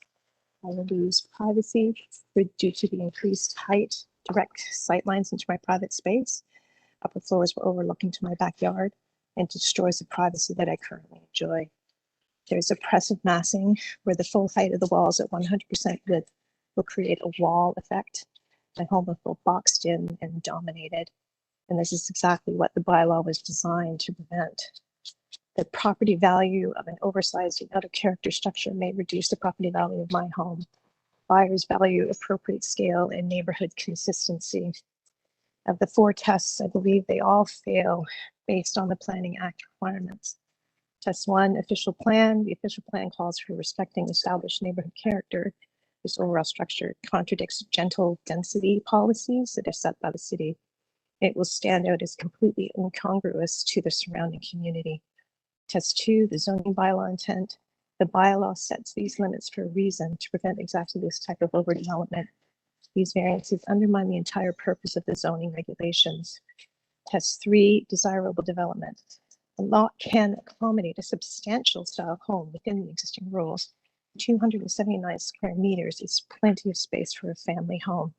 I'm not sure why a home needs to have 4 bathrooms and 1 bathroom for each bedroom. There's nothing unique about this lot that requires these variances. Test 4, is it minor? 40% over the floor area is not minor. Cumulatively, these variances represent mass overdevelopment. If this is minor, then the bylaws become meaningless. This also sets apart a precedent. It signals that the zoning limits are negotiable. Other property owners will seek similar excessive variances. Our neighborhood character would be fundamentally altered. And really, where would it stop? The bylaws exist to ensure appropriate scale and massing, protecting the neighbors from overdevelopment, maintaining neighborhood character, and preventing exactly what is being proposed here. In conclusion, committee members, I respectfully but strongly urge you to deny all 4 variances. The applicant can build a beautiful, substantial home that would comply with bylaws. My neighbor across the street was able to build a beautiful 4-bedroom home without any variances to build. I'm under no illusion that these lots will one day be converted into 2-story dwellings. Where my main concern lies is the size and scope of the development. The applicant should be required to do the same and meet the ample zoning requirements for the new home. I really hope that you will protect our neighborhood and deny this application. Thank you for your time and consideration. Thank you. Panel members, do you have any questions for the speaker? Yeah, you have a question. Mr. Khan has a question for you. Yes. Thank you, Madam Chair, through you. I would simply ask Ms. Walker whether she has seen the amendments done by the applicant. I've seen all of them. The house is still quite considerably larger. It will go extensively into the backyard and will need no substantial green space. And it will tower over the size of my home. I am a very small bungalow, and this seems massive in comparison to what the other existing houses are within the neighborhood. Okay, ma'am, thank you. Anyone else have a question for the speaker? Okay, thank you, Ms. Walker. Okay, can we have the agent back, please? Thank you, Madam Chair. Through you, just to quickly address 4 of the issues that were brought up. Light and sunlight was one of the issues that the neighbor brought up. Sunrise through to noon and even early evening on her property, as I studied it, would receive a large amount of light. She is located on the east side of the structure. If you'd want to show it on the site plan, the sun movement across her backyard would basically allow for a lot of light all the way through to the early afternoon and even into the evening before any shadows might be present. I wanted to note that ties in with the rear yard setback requirements. We are meeting the rear yard setback requirements. So no matter what type of home that would be built here would be this depth. The massing has been designed to step away from her lot after the corner of her home on the east rear corner of her home. We've gone just a little bit past that corner, then we step in intentionally. And on this 2nd floor, we step in even earlier than the main floor with an pushback of the 2nd floor, which allows for the bedroom window on that 2nd floor to then be over top of a flat roof, which actually gives a lot of privacy to her rear yard, which ties into one of her points. So I think on all of the points she raised, we've taken all of that in consideration. We've designed a number of step backs into the design of the home. very cognizant of the large structure next to her, and worked with planning staff immensely on this file to make sure that we made all the necessary revisions to make them happy as well. Thank you. Panel members, do you have any questions for the applicant? Go ahead. Oh, hold on, we're not there yet. No questions?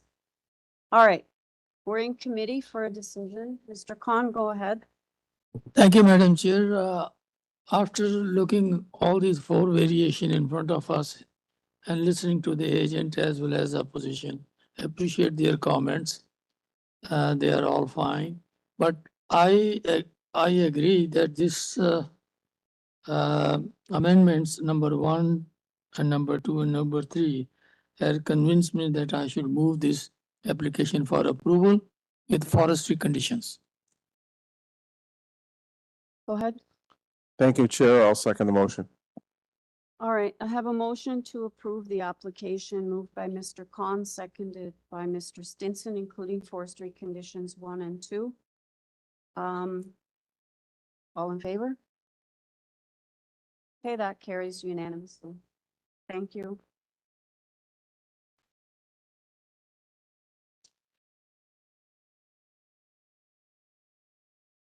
Okay, the next item is item number 27, 198 Tower Drive. We have before us minutes from the April 9th meeting, 2025. Previous agenda package from that same meeting, a public hearing notice, location map, plan of survey and plans for this meeting, cover letter from CCCEI. We have tree and site photos. We have planning asking for conditions. Forestry is asking for condition number 2. We have a letter in support from the local councillor. We have correspondence in opposition from 187, 190, and 185 Tower Drive. I am showing one speaker in opposition. I believe, are you here in person? There's 3 of you now. Okay, has everybody, are you all at different addresses? You all want to speak? So some of you didn't register before, I guess, but in any case, I have one speaker listed. Is it Costa? Is that you? But anyway, come on down and everybody grab a seat at the front here.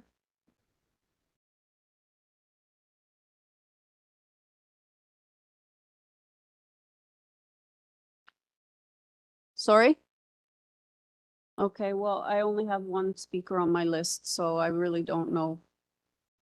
So there's 2 more speakers, staff, that say they registered. They're different addresses. All right, grab a seat because we go with the opposition first. So just in the front row, anywhere. Yeah, you're good. Okay, do you have the agent on the line?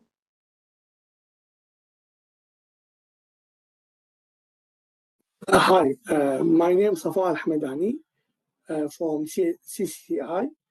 We are the design company and we work through this application since almost 2 years now. We've done the first design, sorry. Yeah, I just need staff to start the clock, sir. Can you do a brief presentation? You have no more than 5 minutes. Yeah. Go ahead. Yeah, we started design in the first place, and when the neighbor actually opposite the application, we changed the design to reduce the length of the house and to make it 2-story house instead of 1-story house. And actually, there's 2 houses in the same neighborhood. One is 192. The other one is 173, the same design and the same coverage. And we applied to the city and reduced all the variants, and now we have only the 2 variants from the city. And the proposal includes all the lot coverage of 34.33 instead of the original one was 33% of the lot area, with the proposal building length of depth of 20 meters. These figures are modest and fall well within the normal range of residential development found in surrounding area. Similar home nearby with the same compatible building size and the load coverage. The proposal development is skilled to the lot size, do not introduce big density or overdeveloped. Then maintains suitable setback and also adequate outdoor space to ensure the sunlight, privacy, and view of neighbor properties are not negatively impacted. As a result, the proposal not case any effect on the adjacent land or population. For the planning, the variants are minor and natural and desirable for the effect of functional use of the property. The design improve the use of the unit while remaining is compatible with the existing cityscape. Also, I have to mention here, the client has 4 children. Actually, he and his wife actually working, and they have 4 children. And all these children actually now go up, and actually 3 of them is driving. And that's make total in the house 5 driving now. That's why most of them, they need cars. That's why the parking or the number of the cars, it will be the same if they use the property. Thank you very much. Thank you, sir. I'm going to, we have 3 speakers here. I'll come back to you after we hear from the speakers, and then you can speak only to the issues raised. Okay. All right. I need your name and address first for the record.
I just want you to be cognizant of the fact that fourplexes are permitted in any neighborhood in the city of Toronto now. That's a new thing that came down from the province. As a matter of fact, in some areas, they're testing out sixplexes. So I just so you know that that is permitted as of right. Yeah, yeah. Okay. Does anyone have a question? Mr. Stinson? Thank you, Chair. Thank you, sir. That was very clear and concise. We appreciate that.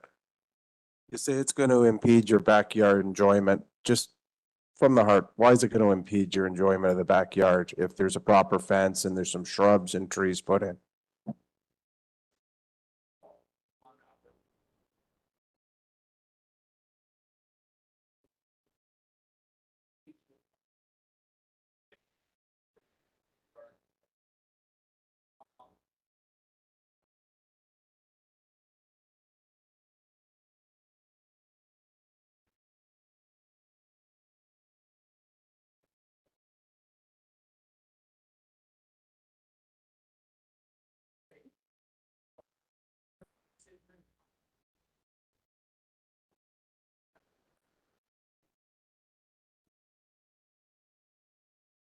Mr. Khan has a question. Thank you, Madam Chair, through you.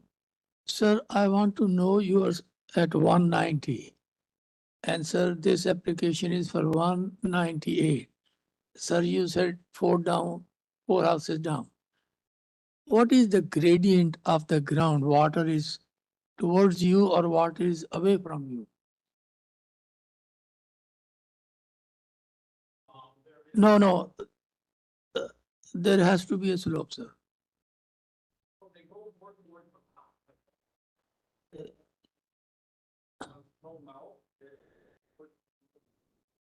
Sir, with my knowledge and education, I'm asking you, there is always a grade.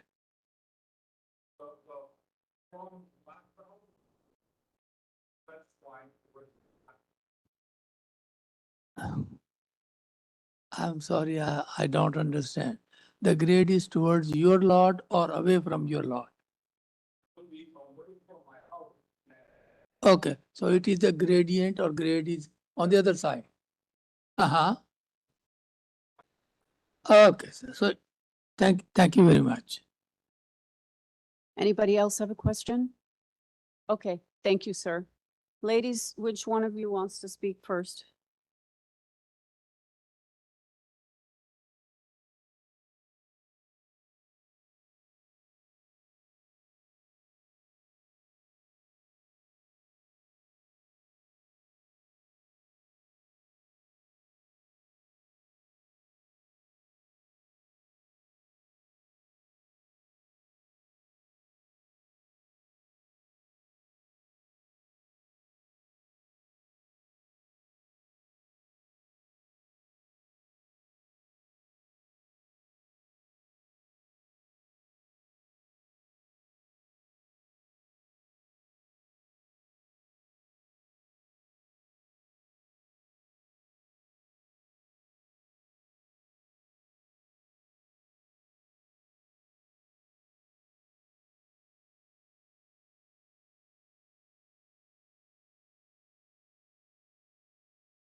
I need you to wrap up.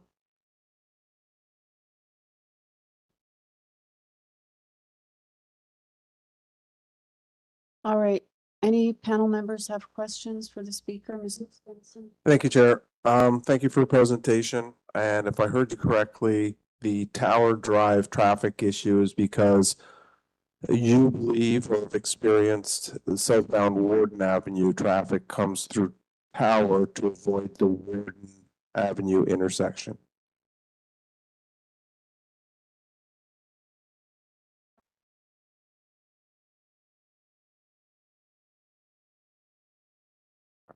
Okay.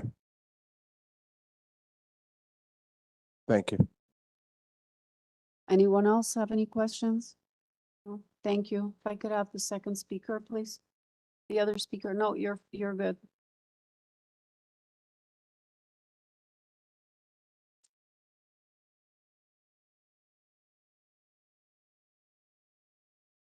Okay, can you speak up, please?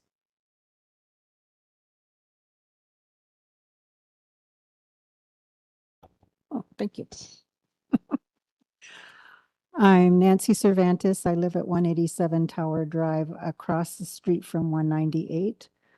My concern is that when we received the letter from the city, it said a 4-unit dwelling, but on the plans, there are 5 units. There's 2 at the top level, 2 on the main floor, and 1 in the basement of the proposed addition.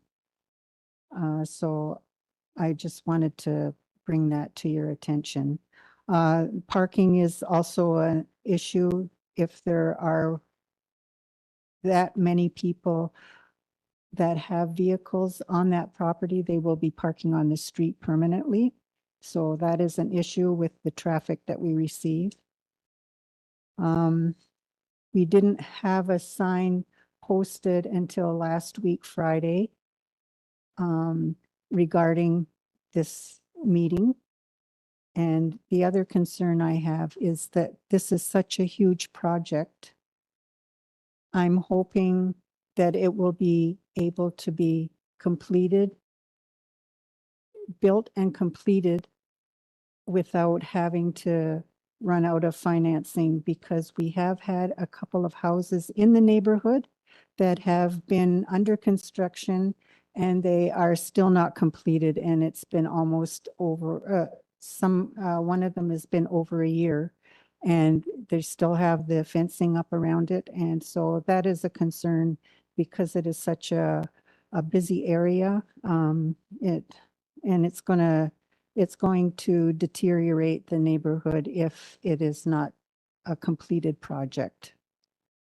Okay, thank you. Anybody questions? Okay, thank you very much. Okay, thank you. All right. Can I have the agent back, please?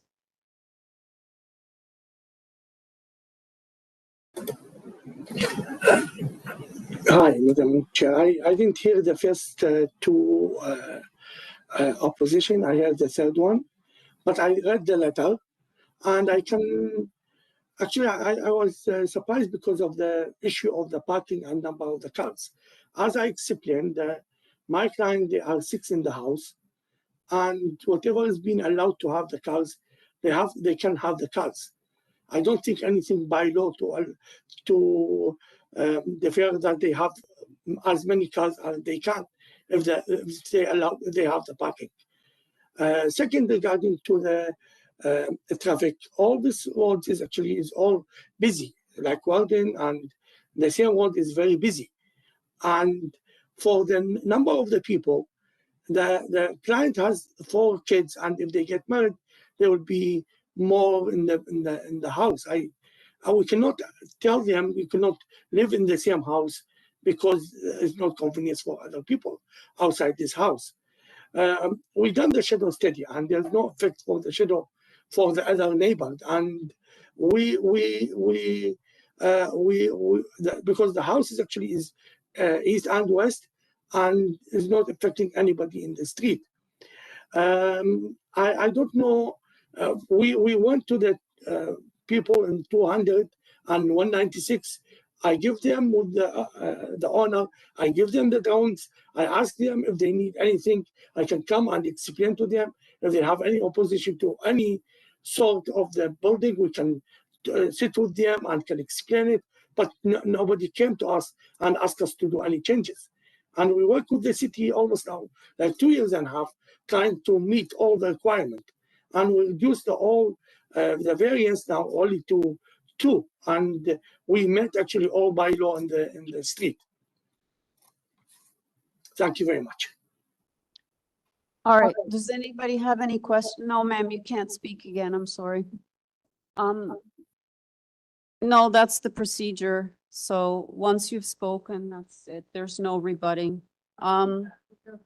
Okay, we can debate this. I don't make the rules, but you know, those are the rules. All right, any panel member have a question of the agent? No? Mr. Stinson. Chair, sir, as the agent / owner, one community planning recommendation built substantially as it relates to length, depth, and lot coverage. Are you good with that? Yeah, we're good with that, yes. Thank you. All right, we're in committee then. Mr. Stinson. Thank you, Chair. Listen, these folks have shown up and given us their points of view, and if we understand them correctly, I believe it comes down to parking and traffic impacts, green space reduced, neighborhood. It doesn't fit, and ultimately, there's an issue with respect to the size and scope of this location as it pertains to, is it a 4 or 5 family dwelling? The street has already alterations to it in some of the homes. Even one of the speakers today was forthright in telling us that there has been improvements or additions made going vertical. This committee doesn't pick and choose which ones we like and which ones we don't. The city has definitely said there's density issues that we're trying to address where more people can move in. I don't doubt the truth of the speakers today, but I have no problem with the application for the simple reason that the various city departments that got this application before us today, notwithstanding the speaker's concerns and the letters, is that they didn't object or refuse this application. And so because of that, I'd be willing to approve it. Any other comments? Anybody? All right. I'll just weigh in. I mean, I look at these variances, which is what we're tasked to do, and some of the things raised are not part of this committee's jurisdiction, to be honest, such as drainage and some of the other things raised. Forestry is asking for a condition. Planning is also asking for a condition. But if you look at the variances, the third variance, I mean, they're only asking for 1.33%, which is very minor. And variance number 2, in terms of the depth, it's 1.12. I mean, you've been here, I think, quite a while. We had some that were asking for, you know, almost an extra 20, 30 meters. So this is like very minor, and that's what we're tasked with looking at. So I do appreciate all your concerns, but I too, in terms of the tests we look at, and as I said, 4plexes are now permitted across the city in every neighborhood, and all communities are dealing with these changes, and a lot of us may not like them, but unfortunately, that's what's coming down from the planning department and from the province. So I too, because of what I'm tasked with looking at, will be supporting this application. Yeah, go ahead. Yeah. Thank you, Madam Chair. We have 3 variances in front of us, and they are all reasonable. So therefore, I'll move that this application be approved as recommended by the staff with conditions plus forestry conditions. Planning conditions, yeah. You said planning conditions. Yeah. Yeah, he did mention. All right, so Mr. Khan is moving approval of the application, including the planning condition in the January 7th report, as well as forestry number 2. And Do I have a seconder, Ms. McCauley? I will second that approval. Okay, all in favor? Okay, that motion carries, so the applications have been approved. 28 was dealt with, it was deferred, so we're now going to item 29, which is 21 Bexhill Avenue.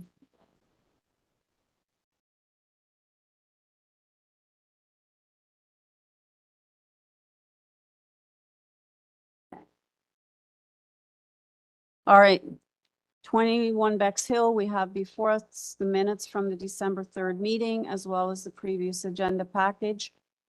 Public hearing notice, location map, plan of survey and plans, supporting materials from the agent, tree and site photos, planning's asking for conditions, and forestry's asking for condition number 2. We have an opposition letter from the counselor, and also from number 23, which is adjacent. And I have one speaker listed who's virtual. Is there anybody else here speaking of 21 Bexhill Avenue? All right. Have you got the agent as well as the opposition? Okay, let's go with the agent first.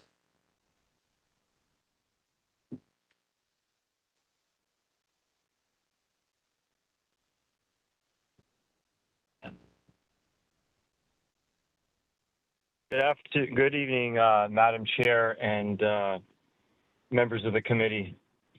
My name is Jerzy Rabiansky, and I am the agent of the owner for 21 Bexhill Avenue.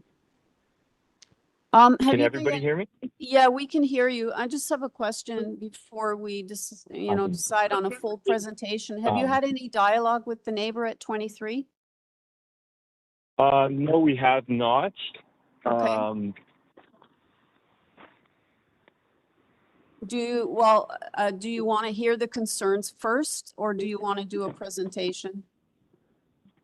I think maybe just have them outline their concerns, and then I think it's better to do a presentation after. Okay. All right. Can we have the opposition then, please, so that the agent can hear the concerns?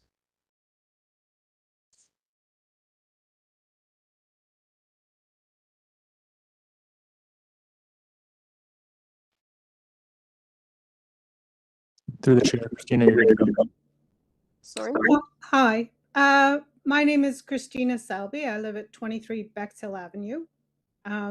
Based on what I've heard from the last application, I would imagine that some of my concerns are going to be completely ignored since they were ignored in the last application. I also have spent a lot of time listening to some of the conversations, and I suspect unless I had really impressive trees, the application would not be turned down either. Or well, if I'm fair, I think I'd have to live in a more expensive neighborhood, but that's well, I think, ma'am, if you want to have your concerns addressed by the applicant, then I suggest that you outline your concerns. I will outline my concerns. All right, you have 4.5 minutes left. The fact that it's stated to be a 4-plex when it's a 6-plex, I'm not sure I understand why that is the case. Second of all, we have a lot of illegal parking on this street already. We have to move our garbage bins a few times every Wednesday night because of cars parking for months at a time, to the point where I've actually left notes on people's cars asking them to just not park there on Wednesday nights because it's very inconvenient. I'm assuming that your committee is okay with basically downloading complaints to 311 and allowing other departments to deal with those complaints. So I'm assuming those are not within your area of expertise. My house is on a hill. 21 Bexhill is on the bottom of a slope. There are about 4 houses north of me that are higher elevations. I'm concerned that none of the foundations of any of these houses have been touched in about 70 years. There was an incident a number of years ago at 34 Bexhill where an attempt to remove a foundation to the south of a property resulted in cracks in the foundation of that house, which resulted in a stop work order. So I'm a little concerned about that, considering all the flooding we've had in the past. The other concern is that the north elevation contains 4 windows and 2 doors. The 2 of the entry doors are right by our bedroom window. There are 3 other facades. I'm not sure why the entry doors and the windows could not have been contained on those. It's very common in my neighborhood for larger houses to have no windows on adjacent walls so that they're not overlooking. And I'm wondering why this plan didn't include that option. There was a line I didn't understand: existing lot lines swale to be held. And that's language I just don't understand. So I'd like that explained. What else? Is there any upper limit to occupancy in a unit with 6 units inside? Are there any bylaws that govern that? Because I'm not sure we have the infrastructure. The bus stop closest to this location was recently closed, so I'm not quite sure, since the assumption is that no one will have a car since there's no parking allowance, what can be done about that. I think that's the majority of my concerns. All right, in terms of the bus stop, you're right. A lot of these things are not under our purview, so you'd have to speak to the TTC and find out if they would be willing to entertain reinstating a bus stop. But the developer is building a large building with a large number of residences. Why is it my job to contact the TTC to ensure there's a bus stop available for them? Okay, well, unfortunately, that's what you'll have to do if you want the bus stop reinstated, okay? Developer has no responsibility. Okay, got it.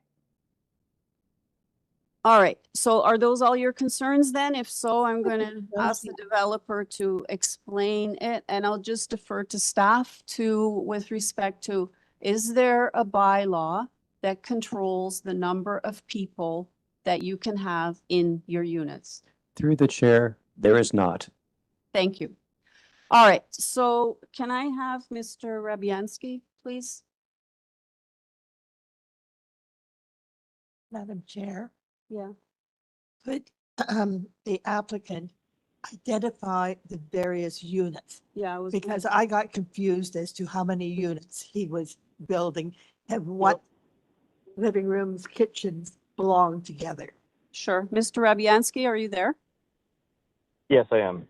Okay, before you address the issues that the neighbor raised, several members, we have questions because on your plans, and I was confused too, because each floor you label a 1 and a 2 and a 1 and a 2 and a 1 and a 2. So it does look like you have 6 units. Can you explain how the 4 units work? Because it would have been easier if they were labeled unit 1, 2, 3, and 4.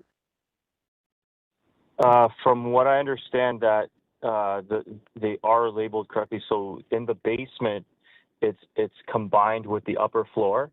So essentially, the front of the building, the first floor, and the basement are 1 unit containing 4 bedrooms, and the rear of the building, the basement, and the first level are 1 unit, and they consist of 4 bedrooms, and the second floor are independent units, 3 and 4.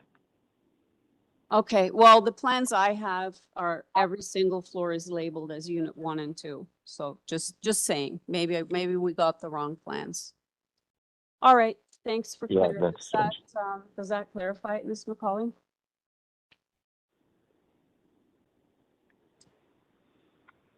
I guess so. Okay, great. Thank you, Chair. I just want to make sure I'm clear. Sir, basement and front of the house is 1 unit, basement and back of the house is another unit, and then the second floor has 2 more individual units for a total of 4. Yes, that's correct. Thank you. Okay, so now I'm going to give you your 5 minutes to address all the issues raised. I think we've clarified one already because that was another issue she raised about the 6 units. Okay, it's a little difficult to address all of them since some of them don't relate to the committee hearing, and they're sort of a more of a building issue. And we do recognize that parking sometimes could be a challenge, but this is a very transit-friendly area with the bus stop being closed. That's something that we're going to work towards, is getting that bus stop opened, and the subway is close. So that sort of addresses the parking. In terms of the drainage and sort of the sort of issues that people have been having with, I guess, the earth moving once the excavation is done. This is sort of another building sort of issue. It doesn't really relate to the committee.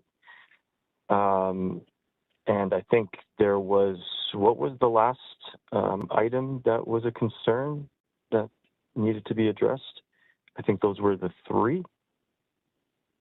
I think a lot of them, to your point, were actually not related to this committee.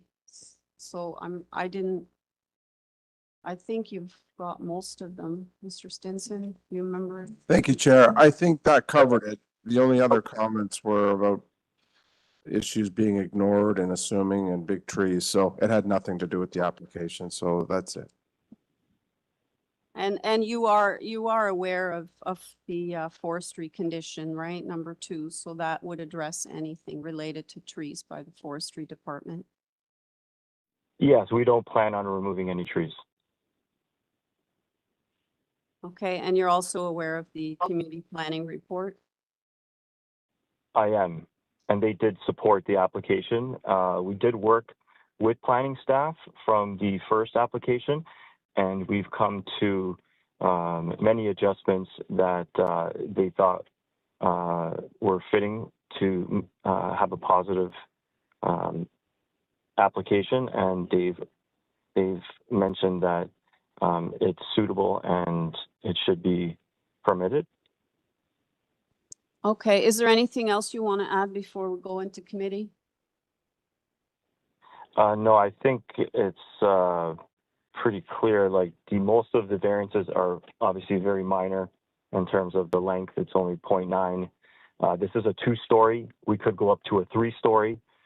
So we're trying to minimize the impact on the neighborhood. So we decided to go with a lower rise. The coverage is pretty minor as well, and the planning staff also echoed that. And there's many developments in the area which we are in line with. So I think all of these variances are minor and meet the 4 tests of the Planning Act. All right, thank you. Let's take it into committee. Mr. Stinson. Thank you, Chair. I think this is straightforward. We've heard from both sides and we appreciate it. I would be willing to put a motion to approve this application with respect to urban forestry's conditions and the recommendations of community planning. Actually, I guess the conditions there too. All right, do I have a seconder, Mr. Khan? I'll second the motion. Okay, so motion to approve the application, including the conditions in the November 21st planning report and forestry number 2, moved by Mr. Stinson, seconded by Mr. Khan. All in favor? That carries unanimously. The final item today is 339 Rouge Hills Drive. We have minutes from the December 3rd meeting, previous agenda package from the same meeting, minute extract from July 9th public hearing, as well as the agenda package from that hearing. Public hearing notice, location map, plan of surveying plans, tree and site photos. We have forestry asking for condition number 3, transportation, and they don't have any objections to it, nor does Ravine and Natural Feature Protection or the TRCA. They're also okay. Sir. Patrick McAuliffe, 69 Harris Park Drive, Scarborough, Ontario, agent for the owner. Okay. This was deferred at the last committee meeting, and it was deferred because we were coming with a waiver and because we didn't have approval from TRCA. So we now have approval from TRCA and we now have a new waiver. And when you, sorry, not a new waiver, a new zoning review. And based on the zoning review, most of the issues seem to be typical issues that you would have in a zoning review. I don't think there's anything that's really over what it should be. Okay. Does anybody have a question for Mr. McAuliffe? Okay. Anything else you want to add? That's it. All right. Mr. Howe? Thank you, Chair. I move a motion to approve this application. Since the last deferral, the applicant has received TRCA approval and they have no objections anymore. And on review, these variances looks minor and meets the fourth test of the Planning Act. So I move approval of this application subject to urban forestry condition 3. Okay. Seconder? I'll second the motion. Okay, motion to approve the application, including forestry condition number 3, moved by Mr. Howe, seconded by Mr. Khan. All in favor? That carries unanimously. Thank you. Thank you. You can go home now. Have a good evening. Committee stands adjourned at 5:36 p.m.